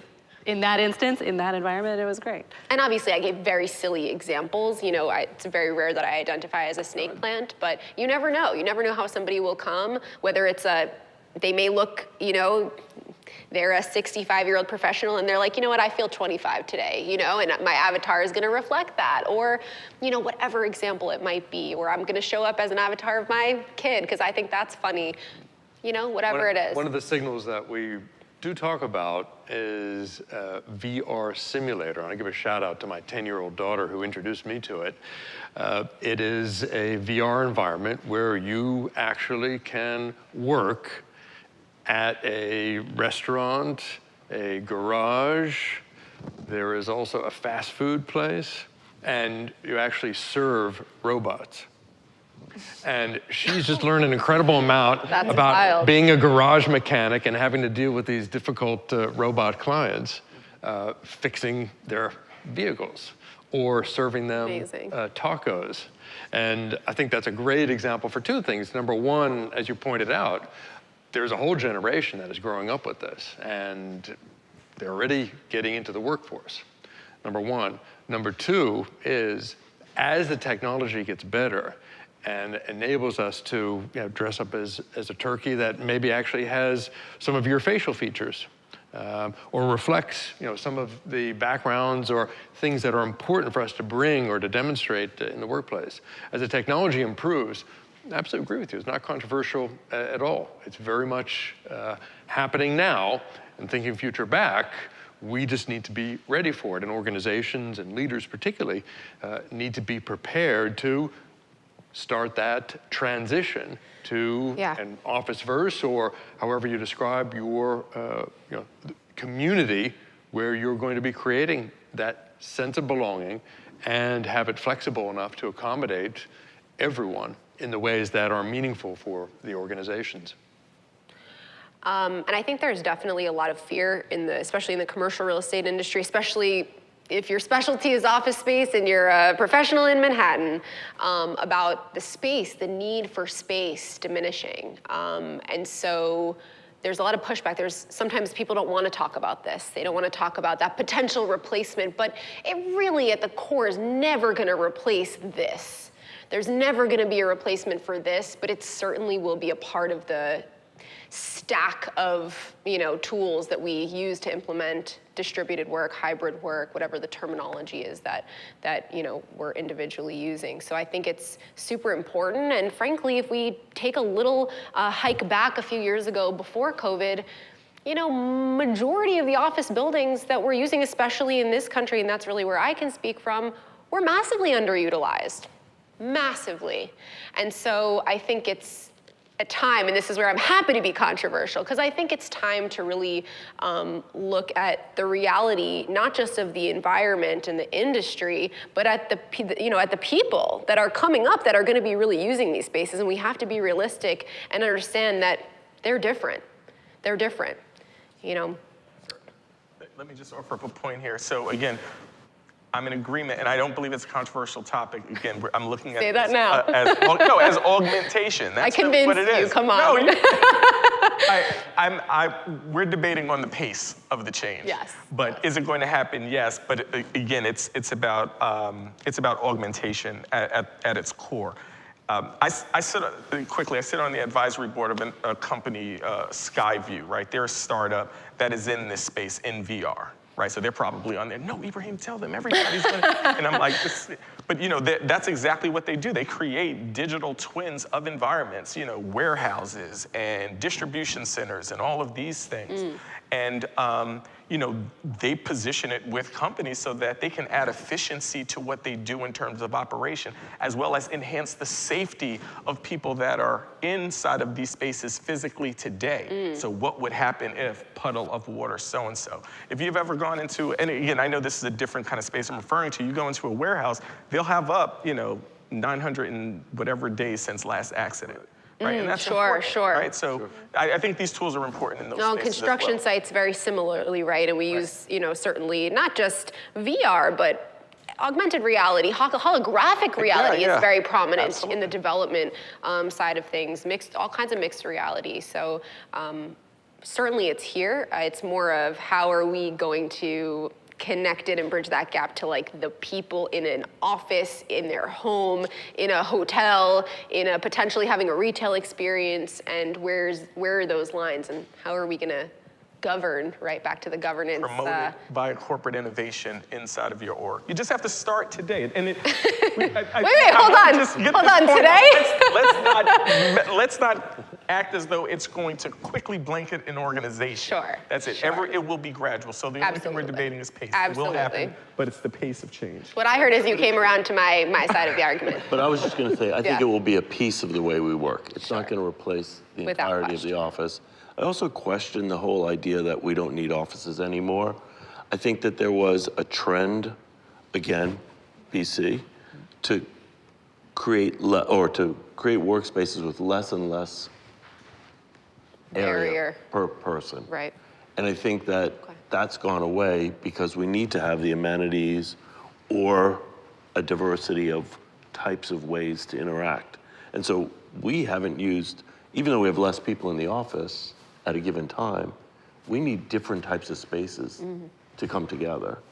And so I was like, oh, okay, great, we need to get rid of half of our floor or whatever. That really hasn't played out because we're using the office in a different way, and we have a room to get a massage in or to do yoga in or whatever it is. Yeah. That's replacing this densification in a way that I think is enhancing the workplace. First of all, that sounds awesome. I think that's true for the companies Come on in. who can afford it. In our business, we are seeing a massive influx of demand from companies who may want a massage room, but they're like, that's not in the cards here. Like we need a smaller office, or we want to get out of our long-term leases in general. So I agree the space will be repurposed somehow, but I think it's not always like maintain the footprint and soup it up. Yeah. I mean, I think it depends on the type of business or the type of workspace you have. And ideally, what we aim to do with our 7 spectrums of choice was to encourage conversations and conscious choices about what are some of the choices that we want to make with the limited resources that we have, even well-established organizations, and putting aside the Googles, Google's, Apple's, Metas, et cetera. Most organizations are still in that mindset that we want to manage the real estate footprint that we have. Question is, what are the choices that we're going to make with what we have? And what we aim to do with these 7 spectrums of choice was to open up the choice making. So it's not just about place. It's about belonging. It's about augmentation. How do we introduce technologies in a way? It's about purpose. Right? That's so important for that trust. And you mentioned outcomes as well. How are the outcomes? What are the outcomes that we want to accomplish? Do we want to give back, as I heard Morris, you're doing, to the community and make it more integral? So those are all choices. And obviously sustainability is a very important choice as well. So that was kind of the intention of the book, to open up the choice making. Right? So if you guys weren't sure and you were confused about all these different spectrums that I probably should have started with asking you about the spectrums. Those are the remaining spectrums that we didn't cover in this roundtable, all really funneling into what we'll discuss in our next session. But focusing here for a moment, I think, it's so interesting how different all of you are. And first of all, I think it really speaks to the topic of the conversation. And I appreciate how different your perspectives are, your experiences, your context. And we're no different than potentially a work environment or a retail experience where there's potentially could be a static product, but people come in and they walk in and they see themselves at home, or they see, hey, my office could look like this, and it could go in so many different directions. So I love this conversation. I'm struggling to hold myself back because I want to hear from all of you. But I have so many thoughts going on in my head that I'm trying to quiet as you guys are chatting and cheering at the same time. So I wanna kind of end this roundtable on how we can make adjustments to think future back based on what we talked about today. I want Joseph to kick us off, and then I'll open it up to everybody and we can We say include. adjustments? Yeah, we heard a lot today. The conversation took some turns in some directions that we didn't expect even. And I think that it's easy to consider strategy, especially workplace strategy or people strategy, from the present moment, which can feel like chaos. And it's why I connected so strongly with the methodology of future back thinking. And when we met, it was a little more than a year ago, I believe, and it was even closer to that kind of boundary of COVID and kind of getting over that and really looking around in the industry and saying, how are people making strategy right now for office or for workplace or for their people? And it's a lot of what you talked about is the office. We were thinking at the time, what are we gonna do with all this office space? Do we need it all? Is it gonna be repurposed? Do we need more space because people will distance or people will work differently? It was like the big unknown. And so enter Joseph and team. And my co-authors, Bob and the co-authors, and Institute for the Future, and I'm meeting you guys, and I'm, participating in some symposiums around some of these chapters, and I'm like, hold on here, this is really onto something. So, please, because I could go on. I think there's two really important insights that I learned in co-authoring the book and doing the research. As a former workplace architect and as a practicing futurist. I think number one is something that Bob always talks about, is the importance of having flexive intent. So clarity on where you're going, flexibility on how you get there. And I know if I put on my workplace architect hat that I'm not saying anything new.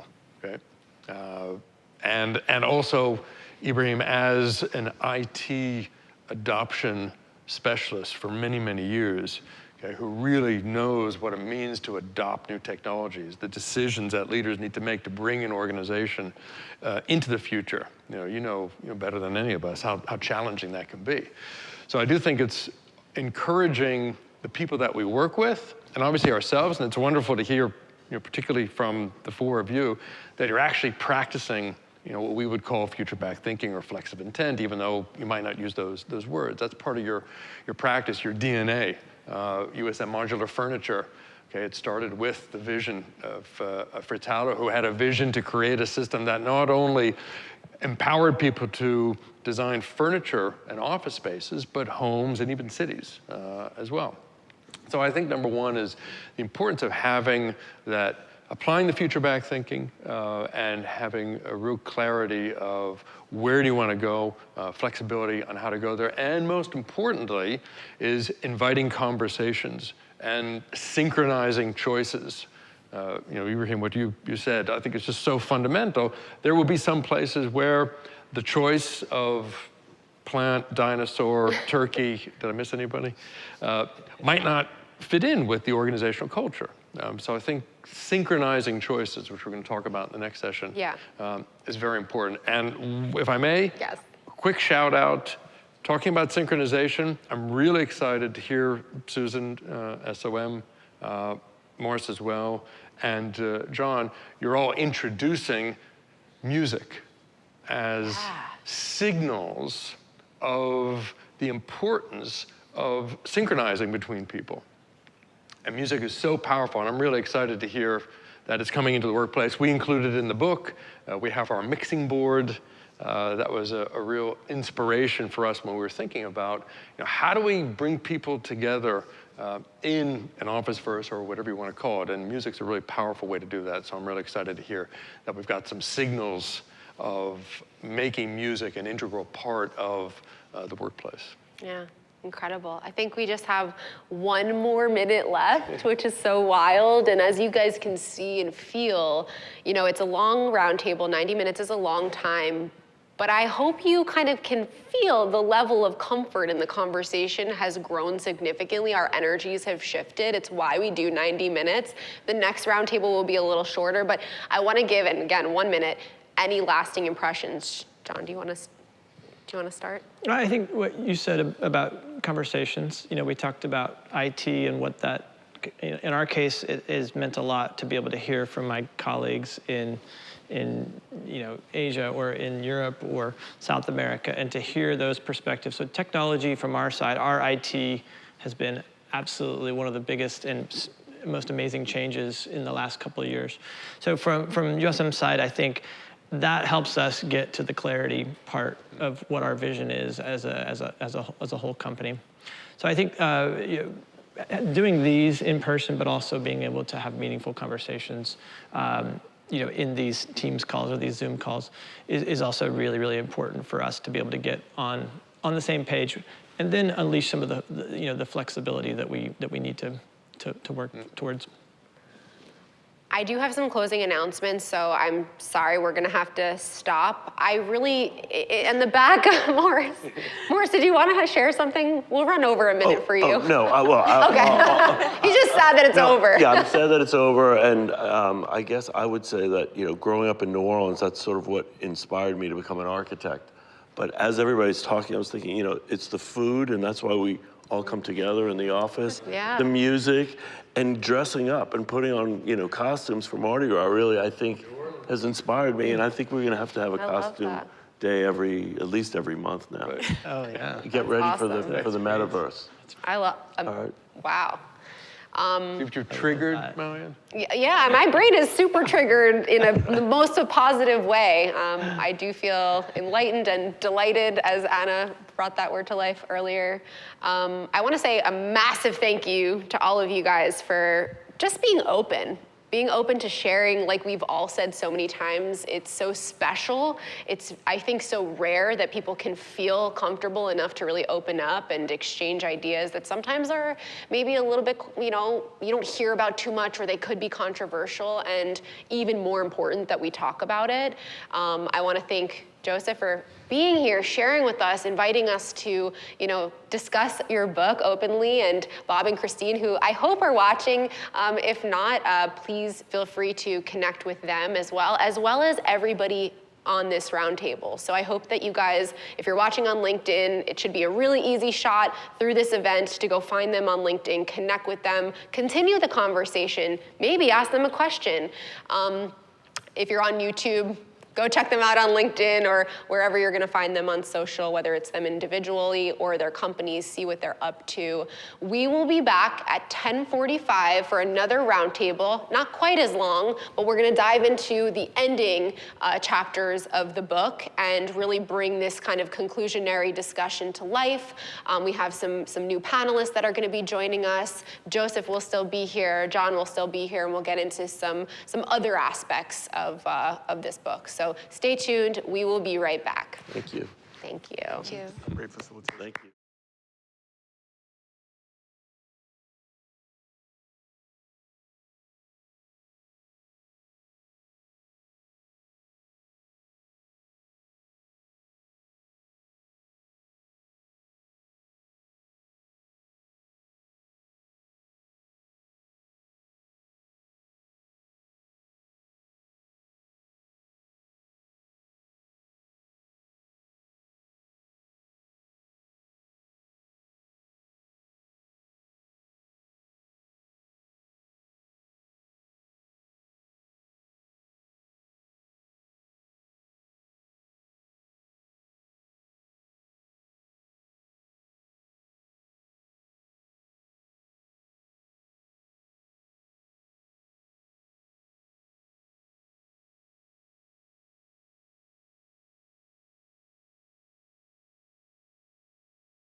Welcome back, everyone. We are still here, some new faces and some familiar ones. My name is Mariela Brahimi. I'm the co-founder and CEO of Disrupt CRE. I'm joined by a wonderful roundtable to really talk about part 3 of an amazing book called Office Shock. And once again, we're joined by co-author Joseph Press, who I would love to please introduce yourself again, and so we can start. Happy to do so, Mario. So Joseph Press, I'm a futures architect at the Institute for the Future, former workplace architect, so I feel like I can use the word architect with some legitimacy. So I want to really introduce the why. Why are we here? Why are we having this discussion? Joseph and I met a little over a year ago, and it was a challenging time in the world of commercial real estate, especially when we think about office and workplace. It was a confusing time, and it was a time where a lot of professionals in our industry were really forced to make some significant choices, set strategy, really decide how they were gonna approach their either workplace strategy, their people strategy. And when we met, I really attached to this methodology of future back thinking, which is the style in which this book is written. And I would love to talk about in this roundtable the what now part, which is the third part of the book after what future and what next, talking about the now and how we can make choices both personally as a reaction to office shock as well as organizationally. So we're going to be focusing on chapters 12 and 13 of the book, personal choices, how to navigate, and organizational choices, how to navigate. And I want to invite Joseph to talk to us a little bit about how he developed this part of the book in collaboration with your co-authors, Bob and Christine. Yeah, particularly part 3 of the book, Christine Bullen, our co-author, was instrumental in helping us move from what future, what next, and then to what now. And what now is all about what are the actions that we might consider given the preferred or desirable future that we have come to co-create or to design, given the experiences of what it would be in that future, that's the what next. And Chris is a former professor and researcher at MIT, who a number of years ago developed a methodology called critical success factors. And so it was wonderful for us to work with Chris, and I learned an incredible amount from her, applying these critical success factors to, number one, our individual choices. Okay, so we felt that it was important when considering what do we do now. Okay, and again, what do we do now? We began writing during the COVID crisis. COVID crisis was beginning to wind down. There was a lot of conversations about, do we go back to the office 2 days a week or 3 days a week? Or do we stay at home 3 days a week and go to the office 2 days a week?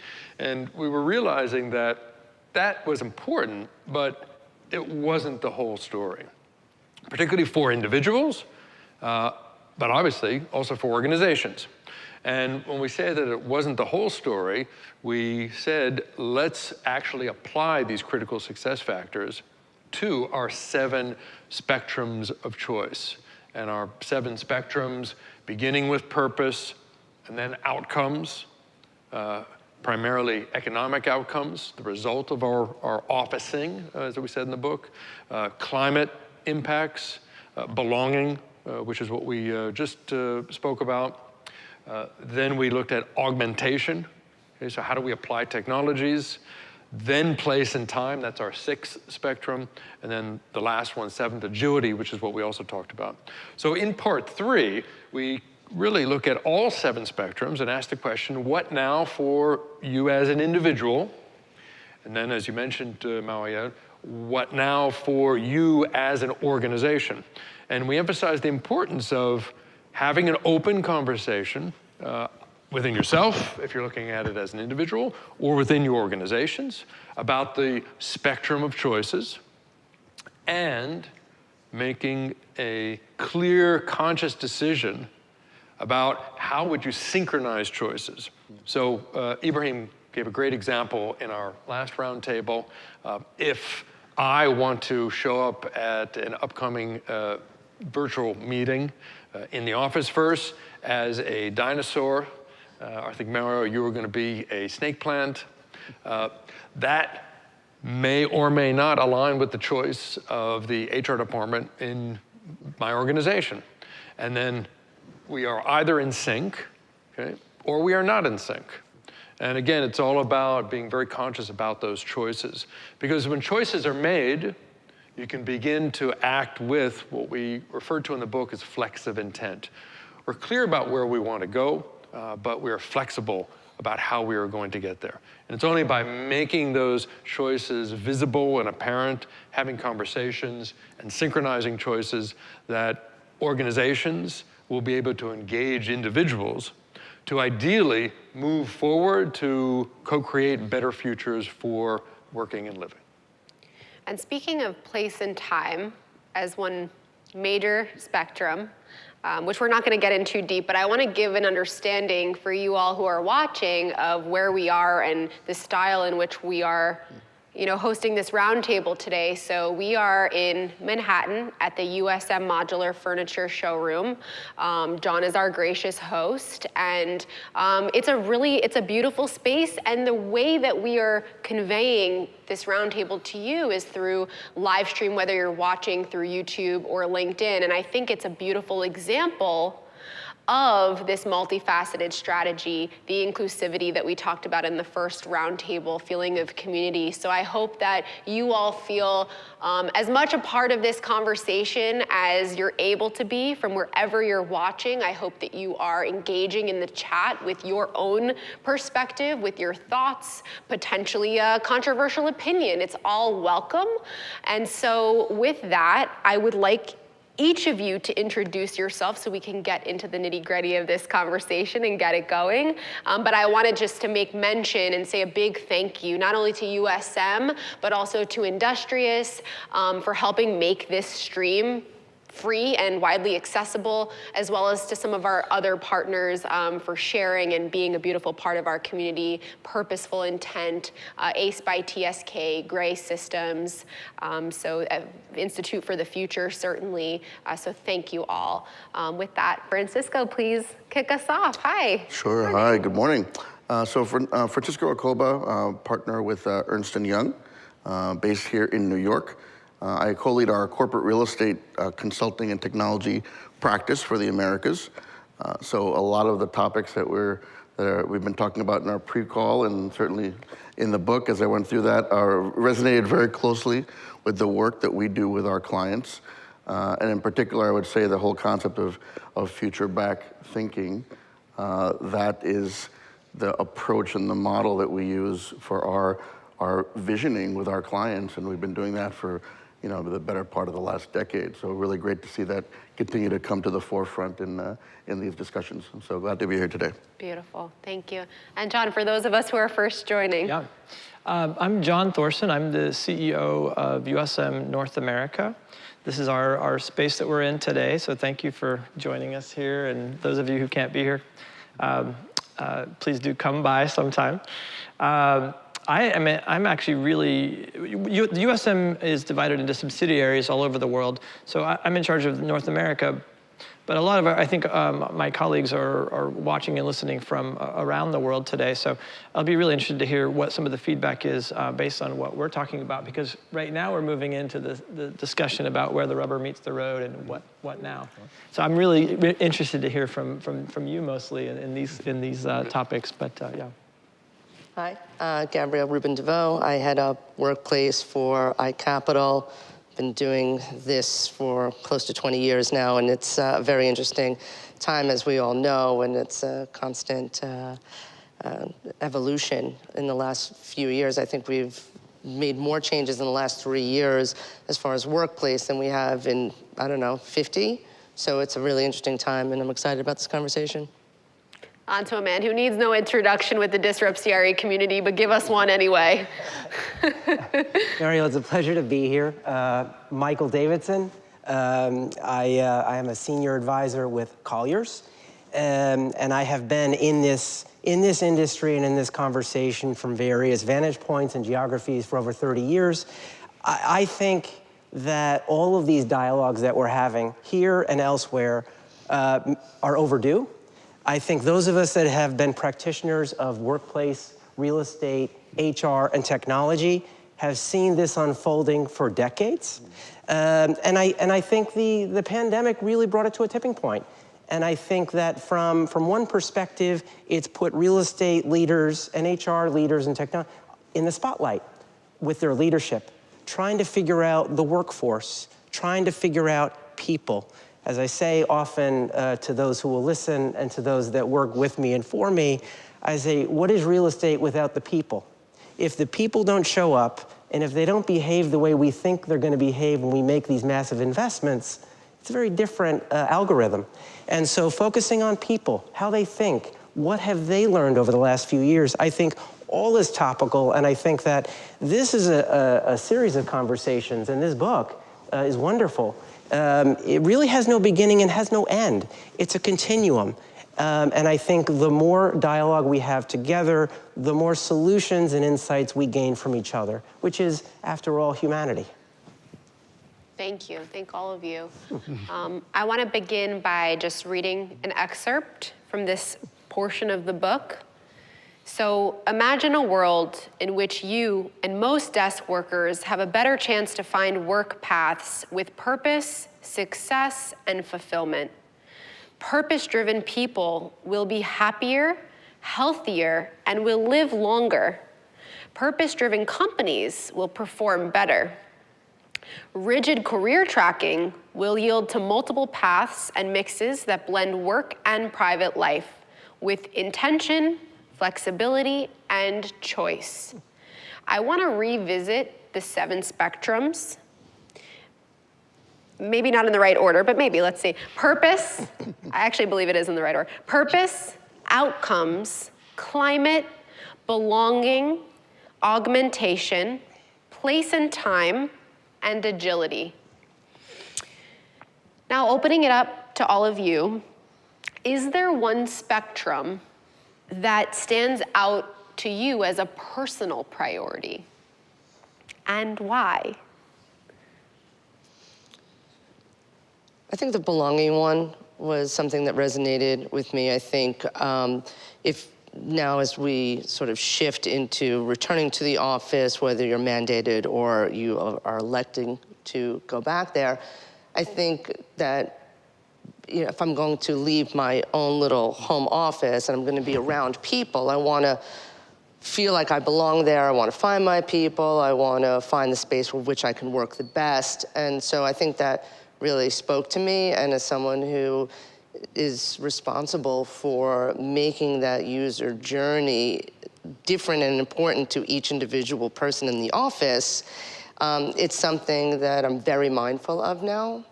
And what do different departments need, what do different individuals need to not only be their best self, but to do their best work. I think, Mario, to take a page from Biophilia, in terms of how organizations and how they're set up can replicate the organizations in nature. I think that organizations and societies have a spinal cord. And that spinal cord takes messages from the leadership and sends it to every part of the organization. If that spinal cord is damaged, parts of the organism, part of the body cannot operate efficiently or appropriately. What is the spinal cord of a society or an organization? It's the core values. What does it stand for? What is its mission? Does it unify people or separate people? Is it fair and kind to all people the way it says it is? Does its actions follow its words? So I think amid the list of words that you said at the beginning, I do think there's a hierarchy in terms of without a healthy spinal cord in an organization that is built around its values and what it stands for and what its leadership stands for, I think all else hangs off of that. Probably even better said than what we wrote in the book on the chapter. Michael's Purpose. pitching his own book. Michael is a poet. Michael is a poet. That was there's no wonderful, doubt. Michael. Thank you. So a That spinal blend. cord is purpose, really, the purpose. way you described it. purpose. Really Yeah. powerful. Yeah. Beautiful. Thank you.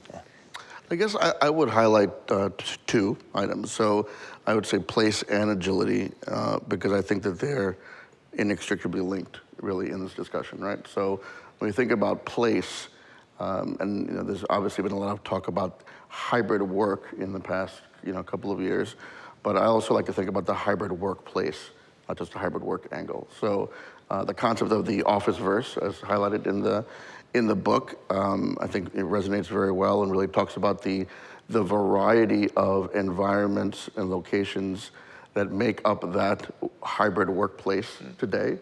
And as corporate real estate professionals, we're actually influencing and impacting all of those places, not just the formal office space that we have in a commercial office building. So thinking about how to make all of those components work together, and then that really pulls in the agility piece, right? Because you got to be flexible. You have to think about this in different ways.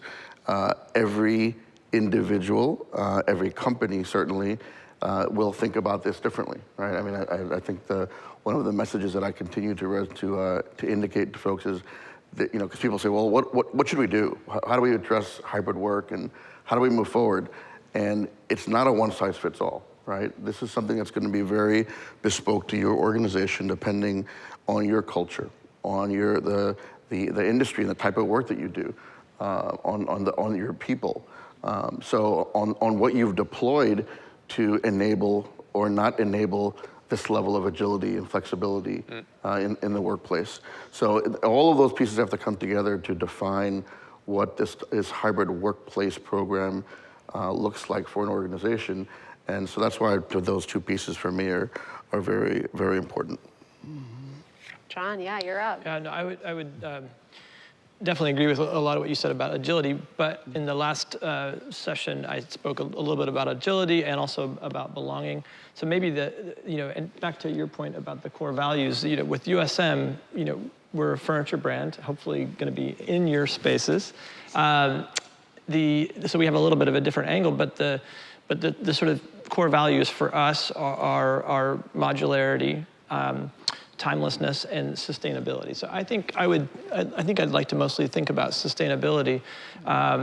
In this session, we had the luxury of being involved in this book from the beginning, and so we actually took the book and we tried to apply the future back thinking in a meeting last week in Switzerland, where we specifically tackled or tried to begin the process of tackling the challenges of sustainability for a company that uses a lot of steel in our products, and how do we think about reuse, upcycling, recycling, all of those challenges, and we did it actually with using the book as a template for how to go about answering some of those questions. So very, very relevant for what we've been thinking about.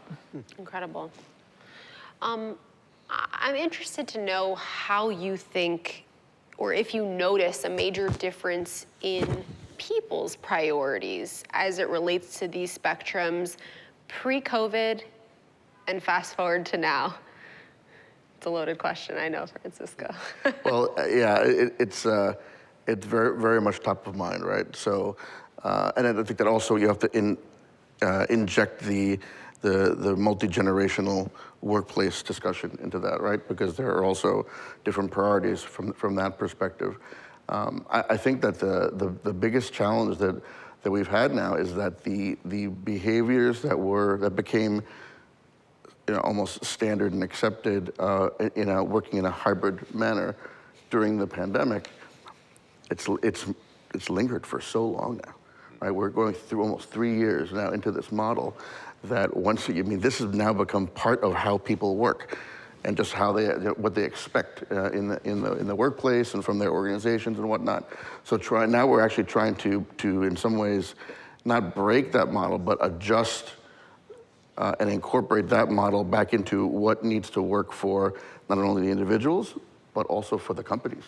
right? So it's been very much about what works for the individual for the past 3 years, because people have been working from home and remote, but as people start to come back, now it's like, how do you combine those two, sometimes compatible and other times not so compatible models, right? So that's really the big question, and that's for each organization, that becomes a challenge, is how do you put in place a workplace environment and a workplace experience that will allow for that mix, right? And then thinking about what are the physical aspects of the space that you need to put in place, services, how do you enable that with better and new technology, right? And the reality is, during the pandemic, while some organizations did, take a step forward and really think about the future and inject some new ways of working and technology into the model, a lot did not, right? They sort of left their spaces the way they were,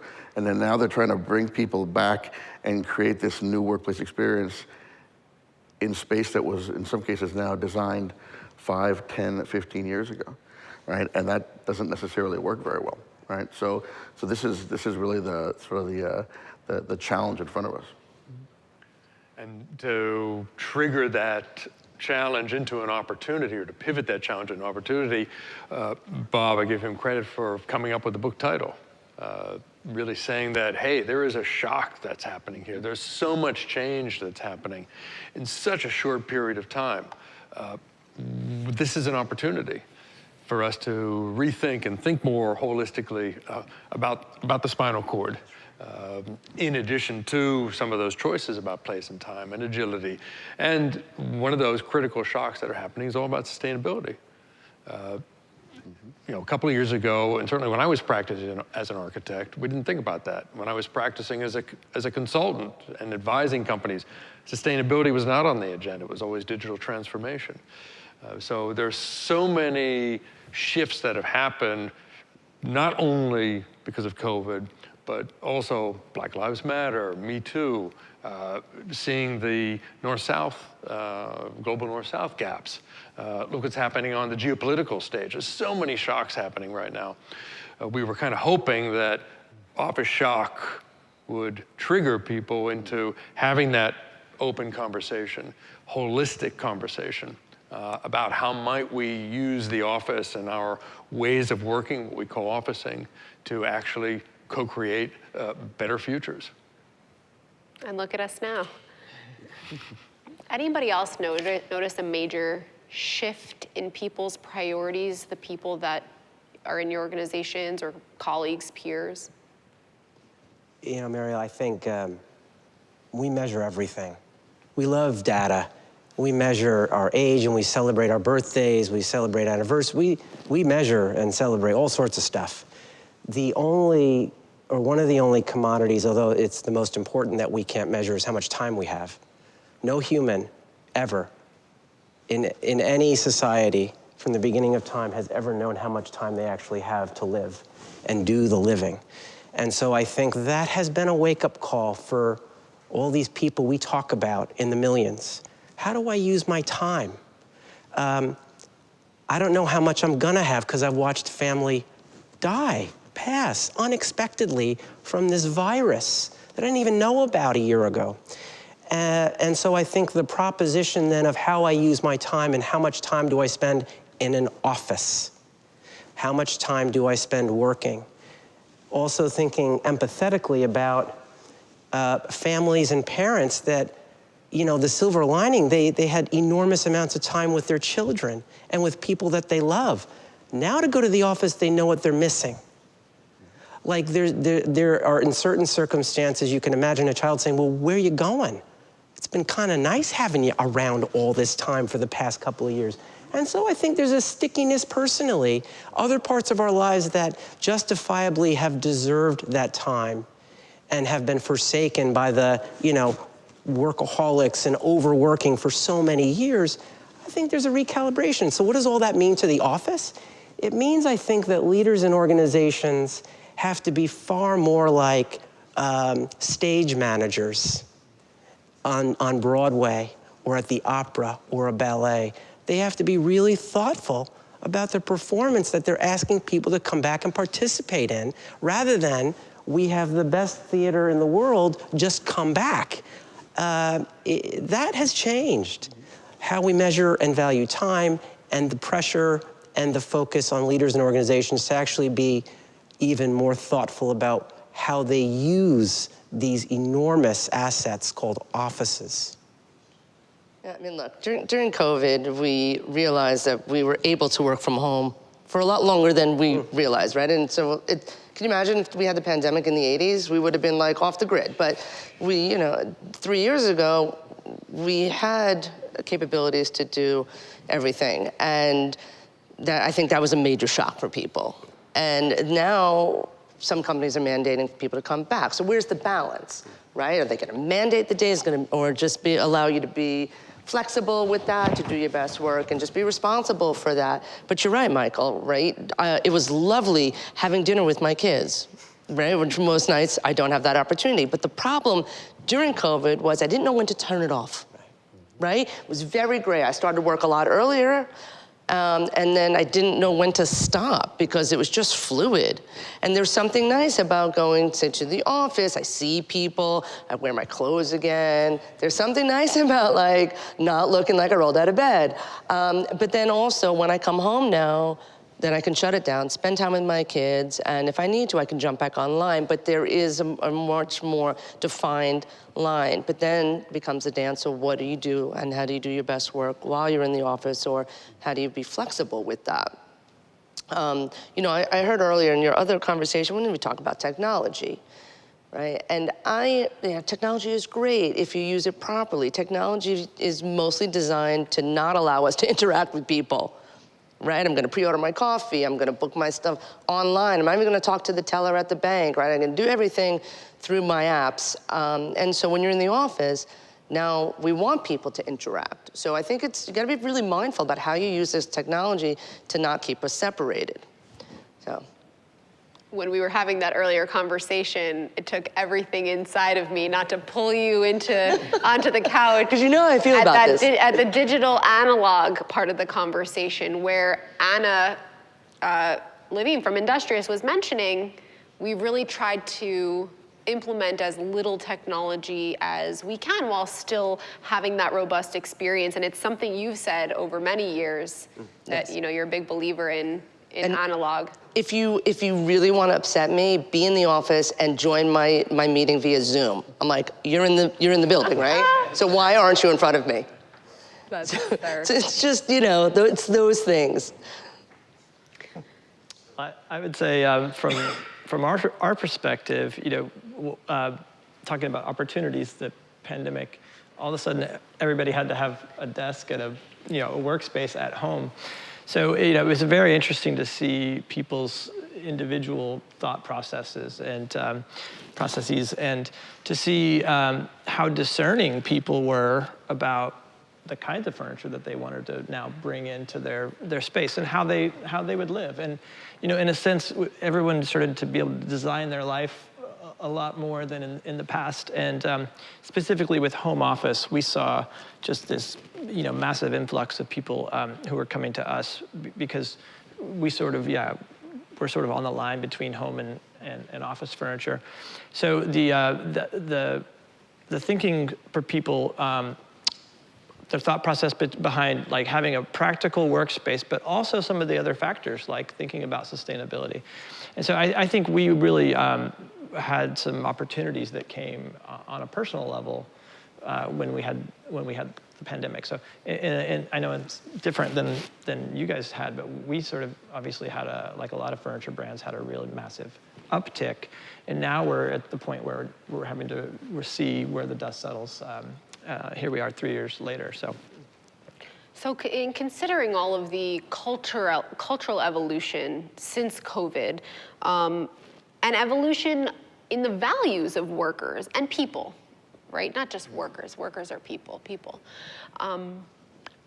What kind of conclusions can we make looking into the future about how people will prioritize, whether it's these spectrums or other aspects of life, considering the future back strategy approach, right? Knowing what we know right now about people, seeing how rapid evolution is taking place, largely due to technology, the ease of communication, how much information we have about each other. What are those conclusions that we can potentially see? And Joseph, I would love for you to start, because you write about plenty of this in the book. Well, what I'm hearing in your question, Mo, and it might be my author's bias, is what now for organizations? And I think we heard some really very, very practical, concrete signals of choices that are happening for individuals. So I think what I'm hearing is, so what are some of the choices that organizations should be considering in their preparation for whatever future is going to happen? And when we talk about the future, we're talking very, very practically. We don't know what's going to happen on the geopolitical scene. We don't know how sustainability is going to play out. We don't know how technology is going to play out.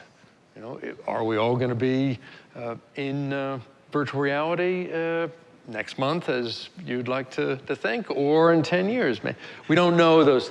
So what we tried to do in the book, in that section on what are the choices for organizations, we looked at all of the spectrums, and maybe I'll touch on one for each. So on the spectrum of purpose, organizations, and you mentioned earlier, organizations that are purpose-led have a higher return on their employees' satisfaction, on their employee retention, which in many cases translates into more objectives, goal accomplishment. And that's kind of where we get into. So a choice is really focusing on what's the purpose of the organization? What is that spinal cord that Michael said? I'm going to continue using that metaphor. I really like that. Michael gets paid every time you do it. All right, first time I heard it. So for outcomes, okay, organizations need to, and this is maybe more my personal opinion, they need to rebalance profit and prosperity. And to be very practical, prosperity is thinking about how does profits get back into the communities that either organizations are serving or are in the environments that organizations are working. Okay, so being very, very intentional about that. And I think the signals are pretty clear that the next generation of consumers are expecting that. From a sustainability perspective, clearly the world is expecting that. That's also why in the book we emphasize the UN Sustainable Development Goals, the SDGs, not as practical, applicable actions to be taken, but more inspirational to get those choices going. Sustainability, got to be net zero, that's the minimum, but can you go further up? Again, that's a very important organizational choice. Belonging, the reality is that we are all going to be different sooner than later, and we need to be different in order to be able to have these meaningful conversations and learn from each other. So how organizations need to make choices to bring in difference and not just tick the box on the DEI scale, but to really engage with people who have different perspectives, look different, sound different. On the place and time, I think that's really all about how can we create a menu of choices, which we call the office verse. And you mentioned, the choices that we talked about. My mentor and previous employer, Frank Duffy, was one of the leaders of what he called 20 years ago the new office. And he came up with this concept that we refer to in the book as the networked office. Nothing new for what we're seeing today, but again, it's an opportunity to think more holistically about the choices that we make. And agility, we've got to be more flexible. Again, that next generation is expecting it. We also have technologies, blockchains, DAOs, Web3 is an exciting signal that may enable us to be more flexible and to get away from some of the structures that always had a physical manifestation in the office building, but more importantly, it had a significant influence on the biases of organizations, and particularly decision makers, that put us in the situation that we're in. A lot of profit, prosperity in some pockets, impact on climate, et cetera, et cetera. So this is really the opportunity, I think, for organizations to think holistically across those spectrums. Not going to be able to address all the spectrums because it is quite broad, and that was why we used the mixing board metaphor, just to help some of that choice and decision-making and synchronization of choices as well.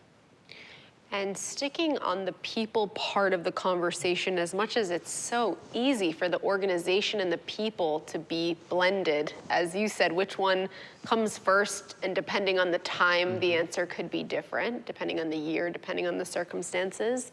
I want to stick with the people part, and what I'm hearing from you, back to what I'm hearing now from you, is there are things we know right now about people's priorities that have potentially been accelerated by COVID, things like emphasis on climate and sustainability, especially in our industry. We have a big responsibility from an industry standpoint to be talking about this actively, openly, and working on it more than talking.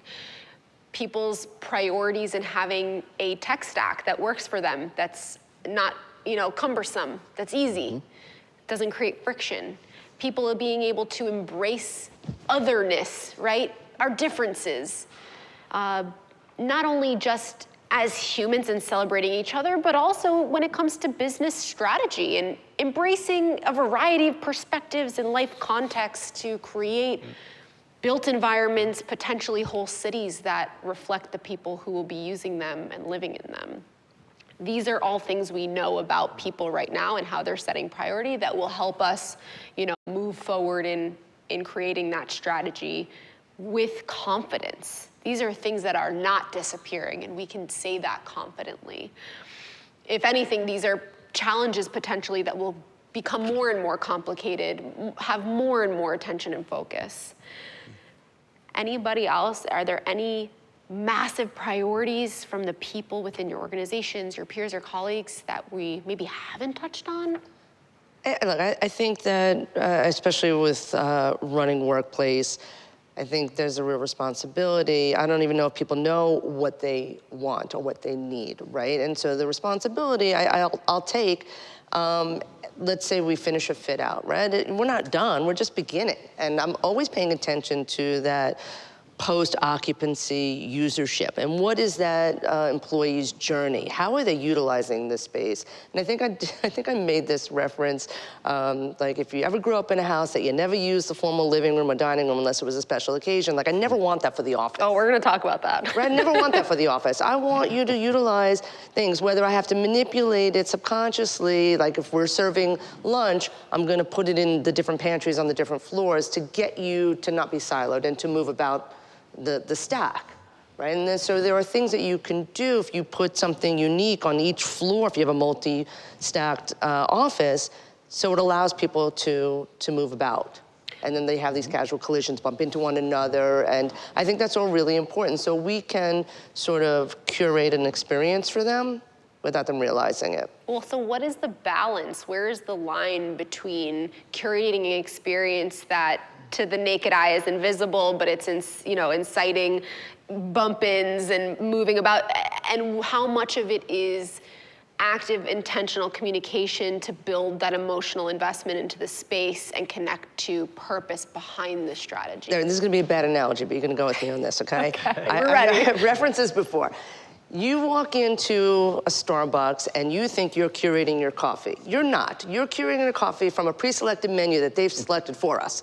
And so that's how I kind of think about the office, right? Sure, you're gonna have your meeting rooms, your phone booths, your ancillary spaces, soft seating, collaborative areas, blah, blah, blah, blah, blah. Are you using it or are you just working?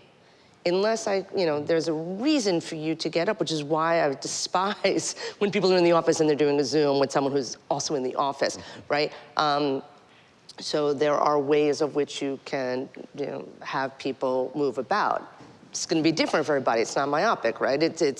Everybody works differently. Everybody's company has a different culture and a different brand. And so I think you need to be mindful of how your company works and what is important to your employees. And then you can sort of do that dance. So So the concept of the curated menu is interesting because I think that aligns very much with the thinking about, again, future back, right? And you have to put a strategy out there.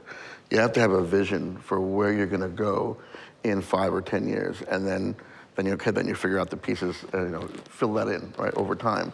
But if you don't put that vision out there, then people don't have those choices even, right? They don't have those choices for different types of spaces, different types of technology. We're big advocates for using the workplace as that living lab concept, right? So you can change things around. You can change physical aspects, you can change technological aspects, but you also need to be flexible about policies and how you're thinking about, the interacting from a talent perspective, right? I still find it, amazing how many organizations just say, well, everybody's coming back 2 days a week, and it's Tuesday and Thursday, and that's our plan, and that's our strategy. I'm like, well, that's not really a strategy. Right, that's not the one size fits all. It's the same thing. It's not a one size fits all, and by the way, that's just setting out an expectation for when people are coming to the office. It's not a strategy.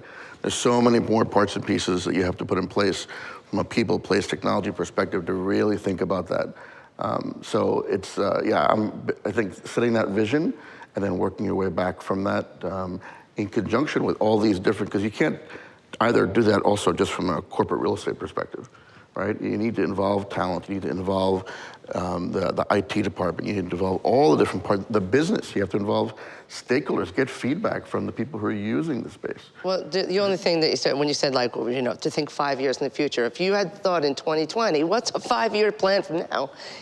It's completely out the window, right? And because technology changes so quickly and becomes obsolete. Agility piece, right? Right, I think it's almost like a real-time, game-time decision on things, as opposed, I don't know, I mean, when we do real estate, we think somewhat in the future as far as future space, but it changes throughout that, and I think it has to be, it's much more 5 inches in front of us than 5 years, right? I mean, I just think, it's more of a real time. Gabby, if I may just provide a slightly different perspective on that. In the book, we write about the difference between future back thinking and present forward thinking. And you're absolutely right, decisions need to be made 5 minutes now in the present. But in our research, and again, my personal experience, the way to engage people to make the changes, even if those changes are 5 days, 5 months, or 5 years, it doesn't matter, to get them to actually start that change process. I've seen how future back thinking and giving people the space to project out. Now, we like to aim for projecting out 10 years ahead. You're absolutely right that technology is changing so fast. Changes in the world scene are happening so fast. Our interactions, the way that we get to know each other and our biases, incredibly different. Nobody would have guessed that AI, ChatGPT, now 4, would have had to. All of that is right. However, for engaging people for change, that's what we tried to get across as the real power of future back thinking. Yes, you got to have a strategy. Yes, you've got to have a plan. Yes, you've got to make decisions. What we really want to do is get people together to take this opportunity to do things differently. It's really a change exercise. And that's, I think, is really important to be aware of. There's a little bit of a methodology magic, get people engaged so that you can get them to make those decisions in the present that are going to have impact in, let's call it, the near future. Yeah, I mean, look, to marry both the sentiments as far as when if we sign a lease for 10 years, we're outfitting that space for 10 years. Right? So in that regard, I agree with, and then as far as technology and people, and if you have a new generation of people coming in and some people, segue out, then that has to be more like in real time, I think, and people are terrified of change. So I think you have to kind of breadcrumb them a little bit, and so you don't get the buy-in right away. So you have to do it somewhat subliminally. Yep, definitely. And I think that's where organizations look to leadership to convey a clear strategy and use communication effectively to engage a level of trust and believability in that organization's purpose. Are they aligned with that purpose? Is the message clear? are they able to believe the message? Can they see a clear path to how that gets done? Do they see themselves in that outcome? And so I would love to move the conversation over into this next part being transparency, but I do want to allow for any other sentiments around the communication part or the setting strategy right now, or how much agility do we need? And Michael, you have set strategy for many years on a significant level that impacts many, many people. And I would love to hear what's worked, what you found challenging, if you're willing. Well, there are, I agree with all of these insights, and it's an honor to be here, frankly. I love this conversation. If you go back to the organism that we call an organization or a company, who we serve, we all serve them, and we plan for them, and we strategize for them, and we help them on their journeys. The cholesterol in these organizations is scale and speed. Things have never been bigger. There have never been more people that are part of these organizations, and they've never gone faster. Things are just going at a pace.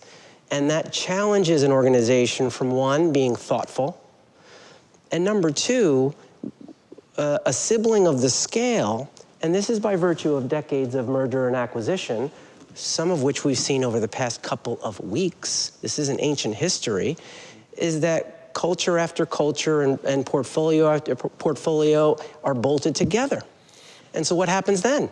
Then one of us steps up and says, okay, let me help you, this company, with your real estate or workplace strategy or your communication strategy. What I've realized is that a company might have a really terrific leader, but that leader has a team of, let's say, 10 to 15 people, all of whom are CEOs in their own right, running extraordinarily diverse businesses that are incorporating various technologies at different scale, at different paces. And so what does all of this mean? I caution against hyperbole, and I try to stay personally in the center of things as much as possible, because there is no mandate that will encompass an entire workforce. So the challenge for a leadership team, how do you celebrate what your people have in common? The spinal cord, the core values, but how do you honor the differentiations and how these businesses actually need to operate? You could have 10 different workplace strategies, all under one stock symbol, and they all make perfect sense. But does the leadership in the company have the patience to embrace all those different operating models, or do they want, because it's easier, a mandate? This is going to apply to everyone. I'm not sure about that. I'm not sure if it applies to the technology teams. For instance, in financial services, what has magically happened over the past 15 years, virtually 20 to 25% of their workforce are what we call technology. That's a bank. Is a banker a technologist these days?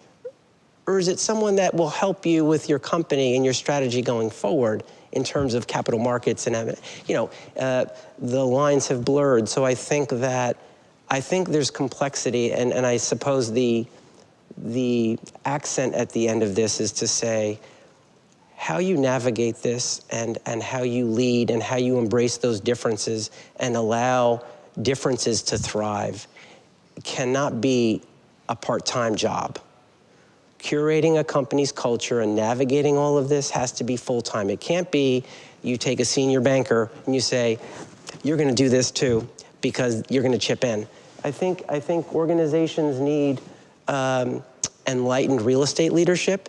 They need enlightened HR leadership and technology leadership that do not see the walls around those silos but see each other as one team, because that's the movie people are watching. It's not, they could care less about the organizational structures. They want one consistent, congruent experience, and that's what will get them back to the office, so to speak, on a more regular basis. And that's to Francisco's point about Absolutely. the business units coming together to collaborate on strategy, and it's new. Yeah. That hasn't been the case over the course of, since I've been in this industry, which is not decades even. it's new. And it does change the impact that business leaders are able to have when they can be inclusive and rounded. The irony is that if you listen to, I love to listen to earnings calls, maybe that's my geeky side. And I love to listen to how leadership position their results. And more, what do you hear? You hear, look at how diversified our model is, that we're able to sustain the shocks of the market because we have such different revenue streams. Keywords. Yeah, exactly. Keywords, all the keywords. Even diversity on an earnings call has merit in that aperture. Absolutely. I know that's a tough act to follow. I want to move on to the transparency part of this conversation. And it's not that it falls necessarily in the organizational bucket or in the personal bucket. It's a both bucket, which a lot of this conversation is. But like we said, there is a purpose in setting strategy, and then there's a people looking back, choosing to believe the intention, trusting that intention, and what is the mechanism of engaging that trust and believability? What's the governance of that strategy? And do I, as an individual, align with that? So we talked a little bit about data democracy. Mm-hmm. And I think for a lot of people who are listening, they may have never even heard that term, which is a little wild, right? But would you mind talking about it openly? Yeah, sure. So just like really the concept of how do you take all of the information that is inherent and resident in the assets and systems and processes that we put in place at our organizations in the workplace, how do you take that and bring it forward so that there's transparency, right? Both to the entity, to the organization, but also to the occupants, to the people, right? So if you think about workplace environment and experience data, right? Whether you're talking about even simple things like when you go to the office, you end up at the headquarters facility. Who's there today, right? Where are people sitting? How occupied are the floors? What's the temperature in different parts of the floor plate? Because people have preferences. What's the indoor air quality at the office today? Because a lot of especially the younger generations are asking about this. What's the sustainability impact that my organization's had this week or this month? What are we doing? From that perspective. So bring that data forward, presenting it, making it available to people, whether it's in a simple dashboard, digital signage, whatever it might be, in an app, as we talked about earlier, but bring that forward so that there's more transparency for people to use that information to determine how they will curate their workplace experience, on a given day.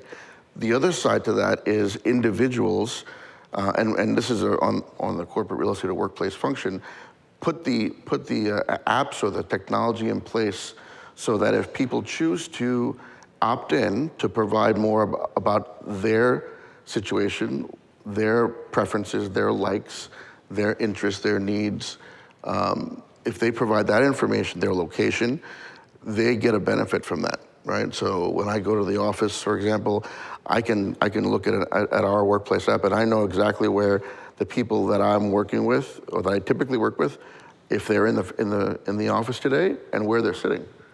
Right? So I don't spend time going around wasting time trying to find people. I know where I can go, and I can reserve a space right near them, and we can collaborate in person, God forbid, right? In the office, right? So it goes both ways, right? But you need to put those mechanisms in place. It's not just going to happen, right, by happenstance. We need to put the infrastructure in place to allow that two-way data flow. I don't know about all of you, but my experience understanding data democracy is more in understanding that in any given real estate building, there are so many systems, including the financing, the leases, right? The workflow that needs to happen. So I've only ever heard of data democracy in terms of homogenizing data from all of those different silos and making it usable and actionable. But what was so interesting that you brought up in our prep call was the actual physical space information, so that when somebody walks in, they may even understand the air quality in the space that day. They may understand, things that make sense, like, of course, which desk is available, or conference room, or where they can go and have a private conversation. And I think it's something that needs to be talked about more.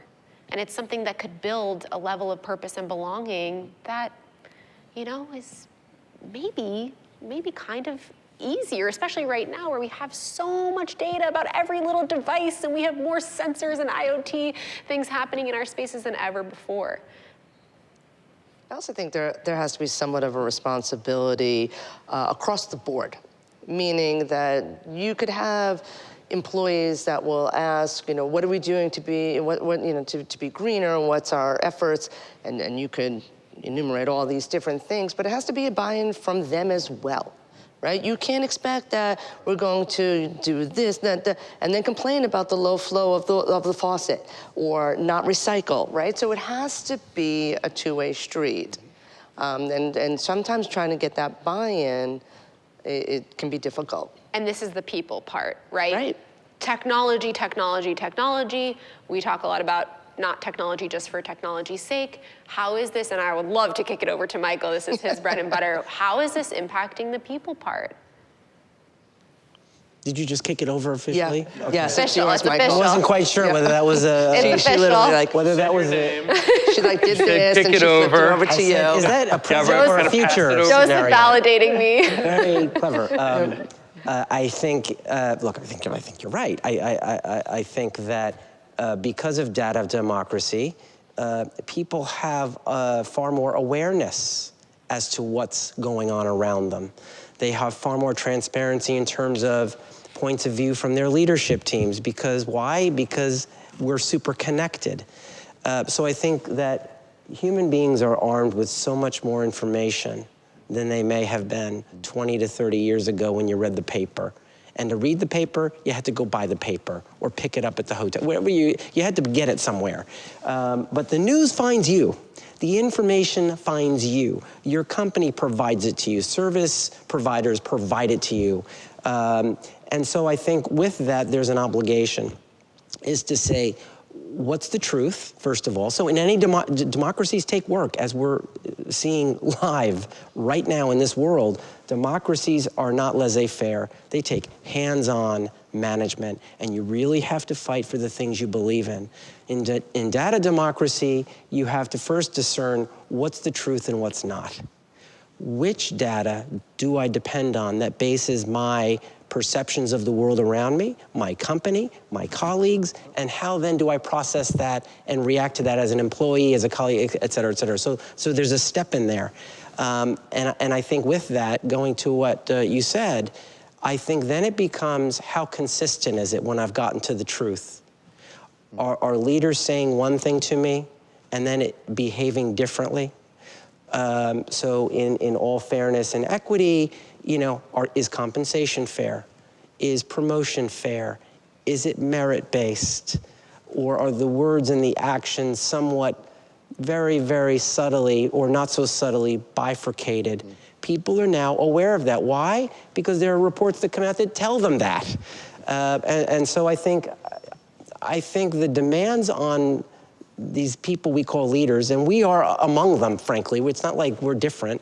I think the demands are different. I think that you have to be truthful, you have to be consistent, and you have to understand the movie that your people are watching, and you have to be willing to fail fast and say, we messed up. Like, this is an inconsistency, and we get it, and we're gonna fix it. That's what I think about all of it. But you have to, going back to democracy, you have to want it to begin with and be willing to fight for that.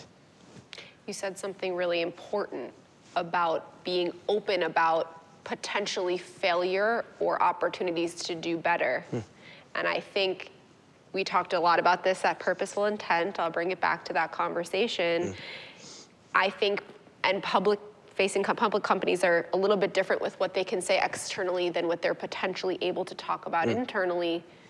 But the information is available, so that chain of believability and trust needs to be reinforced, whether the outcome is going as planned and it's going, according to the values of the company, or potentially identifying opportunities to do better. So that was a very important thing you just said. It all goes to the transparency that we talked about before, right?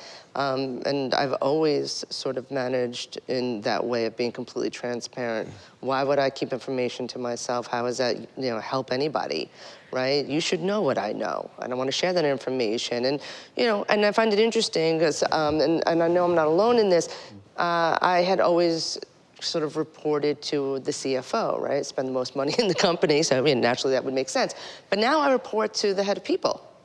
And I found a lot of other real estate and workplace folks do as well now. And so going back to what you're saying about belonging, and that it's a different dynamic because it should start and be about people.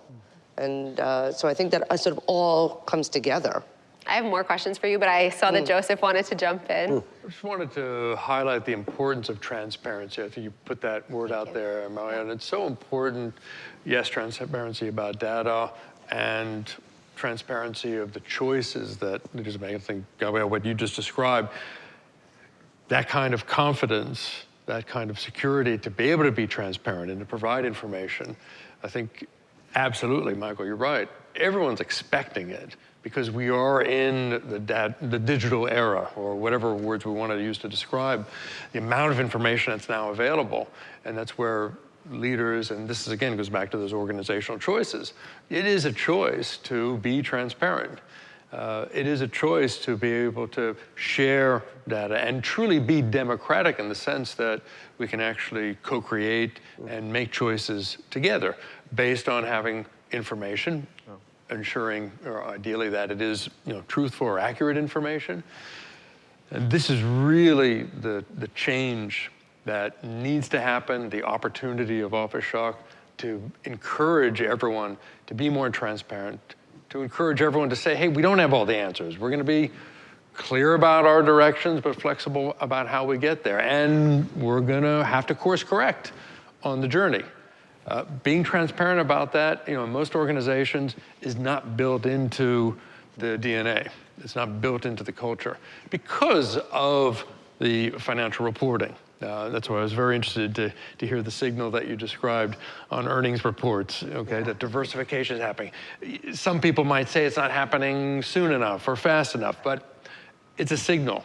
And when there is a signal, that gives people like ourselves, and ideally our audience, hopefully readers as well, the opportunity to build on that, to tell a story around a signal that's happening, to encourage others to start their journey, their personal journey. Because if you don't have that personal transparency, you're going to be challenged to have organizational transparency. So powerful. And you do call it the big opportunity in the book, which I appreciate so much, because we should be optimistic about the future of where we can head, about how people are prioritizing these spectrums and the things that are important to them. It's really an incredible time if we really think about it. I think there's a lot of perspectives you could take, and you could be of the mind that, oh no, everything just really changed and we have office shock and what the heck is going on? But you could really be excited to potentially see yourself more, ourselves, our people, our industry more in these choices. What a cool place to be. Maria, we have an example, a case study. It could be in any school, but certainly a business school case study. Look what happened when pharmaceutical companies and governments and agencies worked together in a really big hurry and put profits second to find vaccines and develop boosters and all the things that have descended upon, that were given to us so quickly, all the red tape that was. Look what an amazing thing human beings in this century did, and imagine if that was our approach to other big problems. Profit second, let's put our best brains and research and science behind the issue, and let's get solutions. I was inspired by it. I mean, it wasn't fun, but inspiring to see what's possible when you have that transparency of information and science and technology. And money comes second. And collective purpose. And collective right? purpose, exactly. That's probably at the core of it That's all, right? exactly. Especially here in New York, we really got to see that in a kind of a unique way. And I'm sure different pockets around the world in their own way. We've got 10 minutes left. I want to come back to the actual workplace strategy side of things. And Gabrielle, and I'm gonna kick it over to Gabrielle and John here. You talked about in our prep call, and you mentioned it earlier a little bit, looking around as a kid in your home and saying, here's this dining room, here's a den, and these things are not being used. And in your personal role, you've really transitioned for what the role was set forth as facilities and real estate to workplace. Yeah. I want to know how some of these personal choices are impacting your organizational strategy. Well, yes, my vertical was real estate, facilities, and admins, and it's quite verbose, right? So just workplace sort of encompasses it all. I lovingly refer to us as the wizards behind the curtains, right? Certain things we'll implement. I always say, you know, I'm doing my job if you don't know what my job is, right? Because you only know like if the lights go out, you're like, what the heck? But lights are on, so you're welcome. But yeah, so I just find that it all encompasses that, and I do say we're front of house and we're back of house. Right? But we need to be sort of, I don't know, like you don't see us, but we're there, right? Because it's really about you and your experience, and everyone's experience is different. So if you're paying attention, and people are at the epicenter of any organization, without them, there is nothing. So, what do they need? How do they do their best work? And that's what we want to provide. And so I think during COVID, right, where before COVID it was all that like flim flam of, bring your dogs to work and lunches and all these things that are, That sounds awesome. That's not flim flam. Come on. But during COVID, that was not going to drive me back to the office. No. I have those things at home. Of course. Right? So what's going to drive you into the office now? Maybe I have to compete with your home office. Right? And what do you love about it? I can give you, maybe I'll give you a sit-stand desk and multiple monitors because you don't have that at home. And it's different for everybody. Some people want to leave their home because their apartment's small or there are kids or whatever those different drivers are. So you have to be paying attention because there's a lot of languages being spoken and you have to be paying attention. John, we talked about an example of kind of listening to how people want to use, whether it's space, primarily space, office or others, and you gave me a great example of how you guys work with MoMA. I would love for you to talk about that. I think it's interesting. Another case study, MoMA it was really early, and I think they do a really nice job of thinking future back. They made an investment with USM years and years ago that has paid off, every year a whole lot more. It's investment into sustainability, but also to people. So Nancy Reed over at MoMA, who's in charge of a lot of things, facilities, but a lot like what you're describing, where people may not know her unless the lights go off. But she kind of acts as sort of a go-between between the employees who come to her with, I would really like this or that, and whoever's making the final decisions on things. But what's interesting is they made an initial investment, a big investment years ago. We will go now, Nancy will say, we need these changes done. We'll show up and we'll be there for a day, maybe 2 days. And at the end of that time, we send them a very small bill for just the work that was done. The furniture is modular, so they were able to work within our existing system to make everybody happy as much as possible. So I think, when I look at MoMA, I always think, they're an example for me of future back thinking, and specifically how they've been able to respond to employees, the changes that we've seen. Like the frequency was so interesting to me. How often you're communicating with them, and how often that means that they're surveying internally their needs or wants. Massively reacting, I imagine, to how the public is experiencing their space, and then therefore how their staff is saying, we could curate an experience this way or that way, let's get John in here. And that's how frequently? I mean, yeah, I mean, there are times when it's every other month that we're over there, and so it's something that they're taking full advantage, and they should be of what our system can do, and also responding fully to the needs that they have for their employees. I know we don't have so much time left. That really flew by. I have so many questions that we didn't even get to, but I want to. These 2 chapters are very conclusionary in the scheme of this book, and from each spectrum, there are certainly takeaways.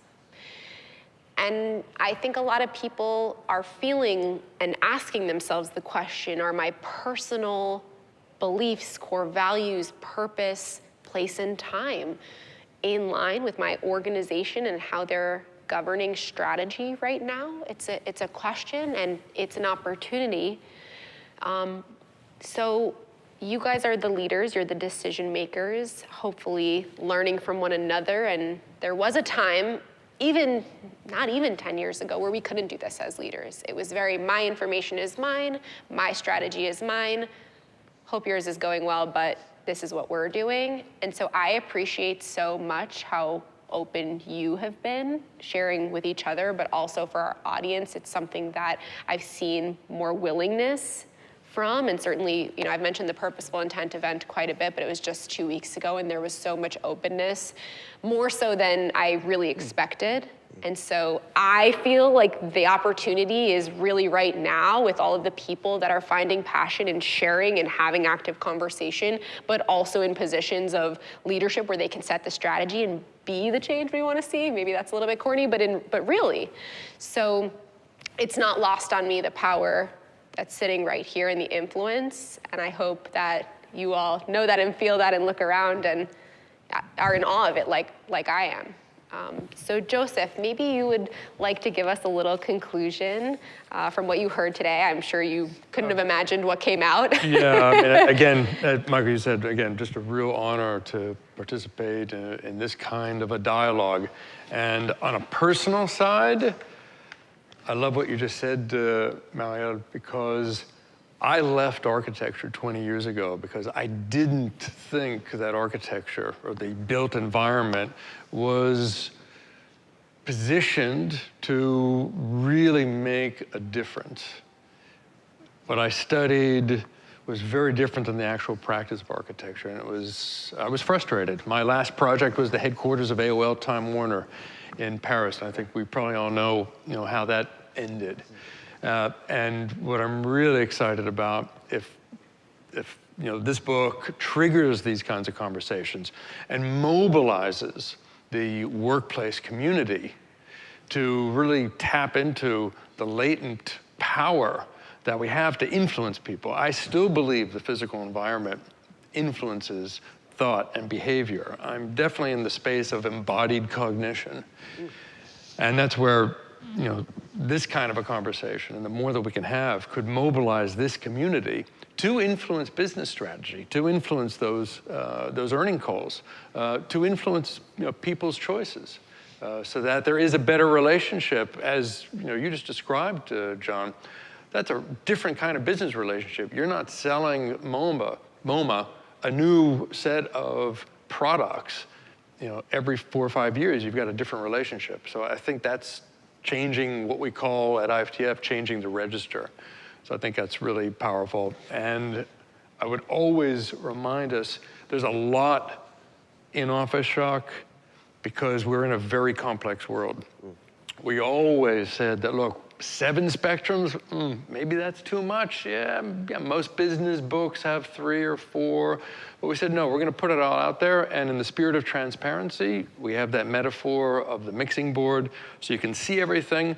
And to encourage us all to make choices, not only on the board, but which areas of the board do we focus on. And I think it's really important to keep that in mind. If we're only focusing on 2 of those areas, hey, that's a great place to start. Whatever is important or a priority for yourself, your organization, keeping aware that there are going to be some other spectrums that you need to bring into the melody to be able to get that harmony, to be able to move us forward in creating better futures for working and living. I want to share that, a massive part of my personal purpose in working in this industry, and it's been a large percentage of my adult life, is doing this, learning from people much smarter than myself, being able to ask questions and sit in these kinds of conversations. A massive part of my purpose is understanding how much of a carbon impact we as an industry contribute.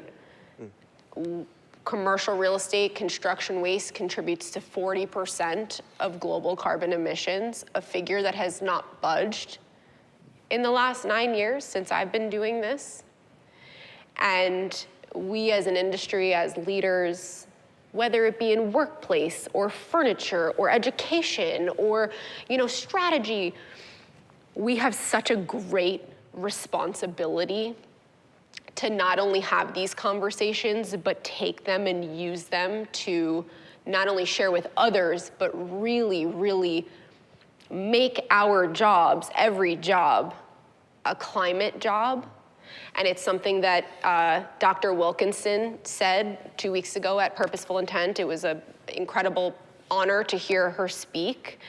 She's a champion of pushing for every job being a climate job across industries, but I think even she realized, how much this industry has an impact, but also therefore has an opportunity to be major difference makers. So that's part of my personal purpose and my personal why that I rarely get to share, but it's something that really every single year, as I've reinvented and experimented with Disrupt CRE in the medium of conversation and education and video and live stream and events, it's the thing that keeps me feeling and connected to purpose and feeling like the more we do this, the more impact we have in something that is far greater than any of us as individuals. And so I appreciate you all letting me share that. Hopefully some of you watching feel similarly and can take not only this conversation, the conversation that we had before, into your day, but also really feel compelled to share whether your purpose is similar to mine or those of the people here, or really maybe consider what your purpose, what your why is, and out loud share that with the people that you're working with, that you're strategizing with, the people you're collaborating with, and find that opportunity, because it is a moment. It is a moment for opportunity to make impact in a lot of directions, no matter how complex the world that we live in is and will continue to be. So with that, thank you all so much for being here. Again, your openness, your willingness to share, to collaborate. Thank you, Joseph, for being here and spending your time with us today. John, for hosting us. Thank you to all of you watching. If you're still left here watching with us, thank you. It's been a pleasure. Thank you to the crew who's been amazing in helping us make this happen. And thank you, guys.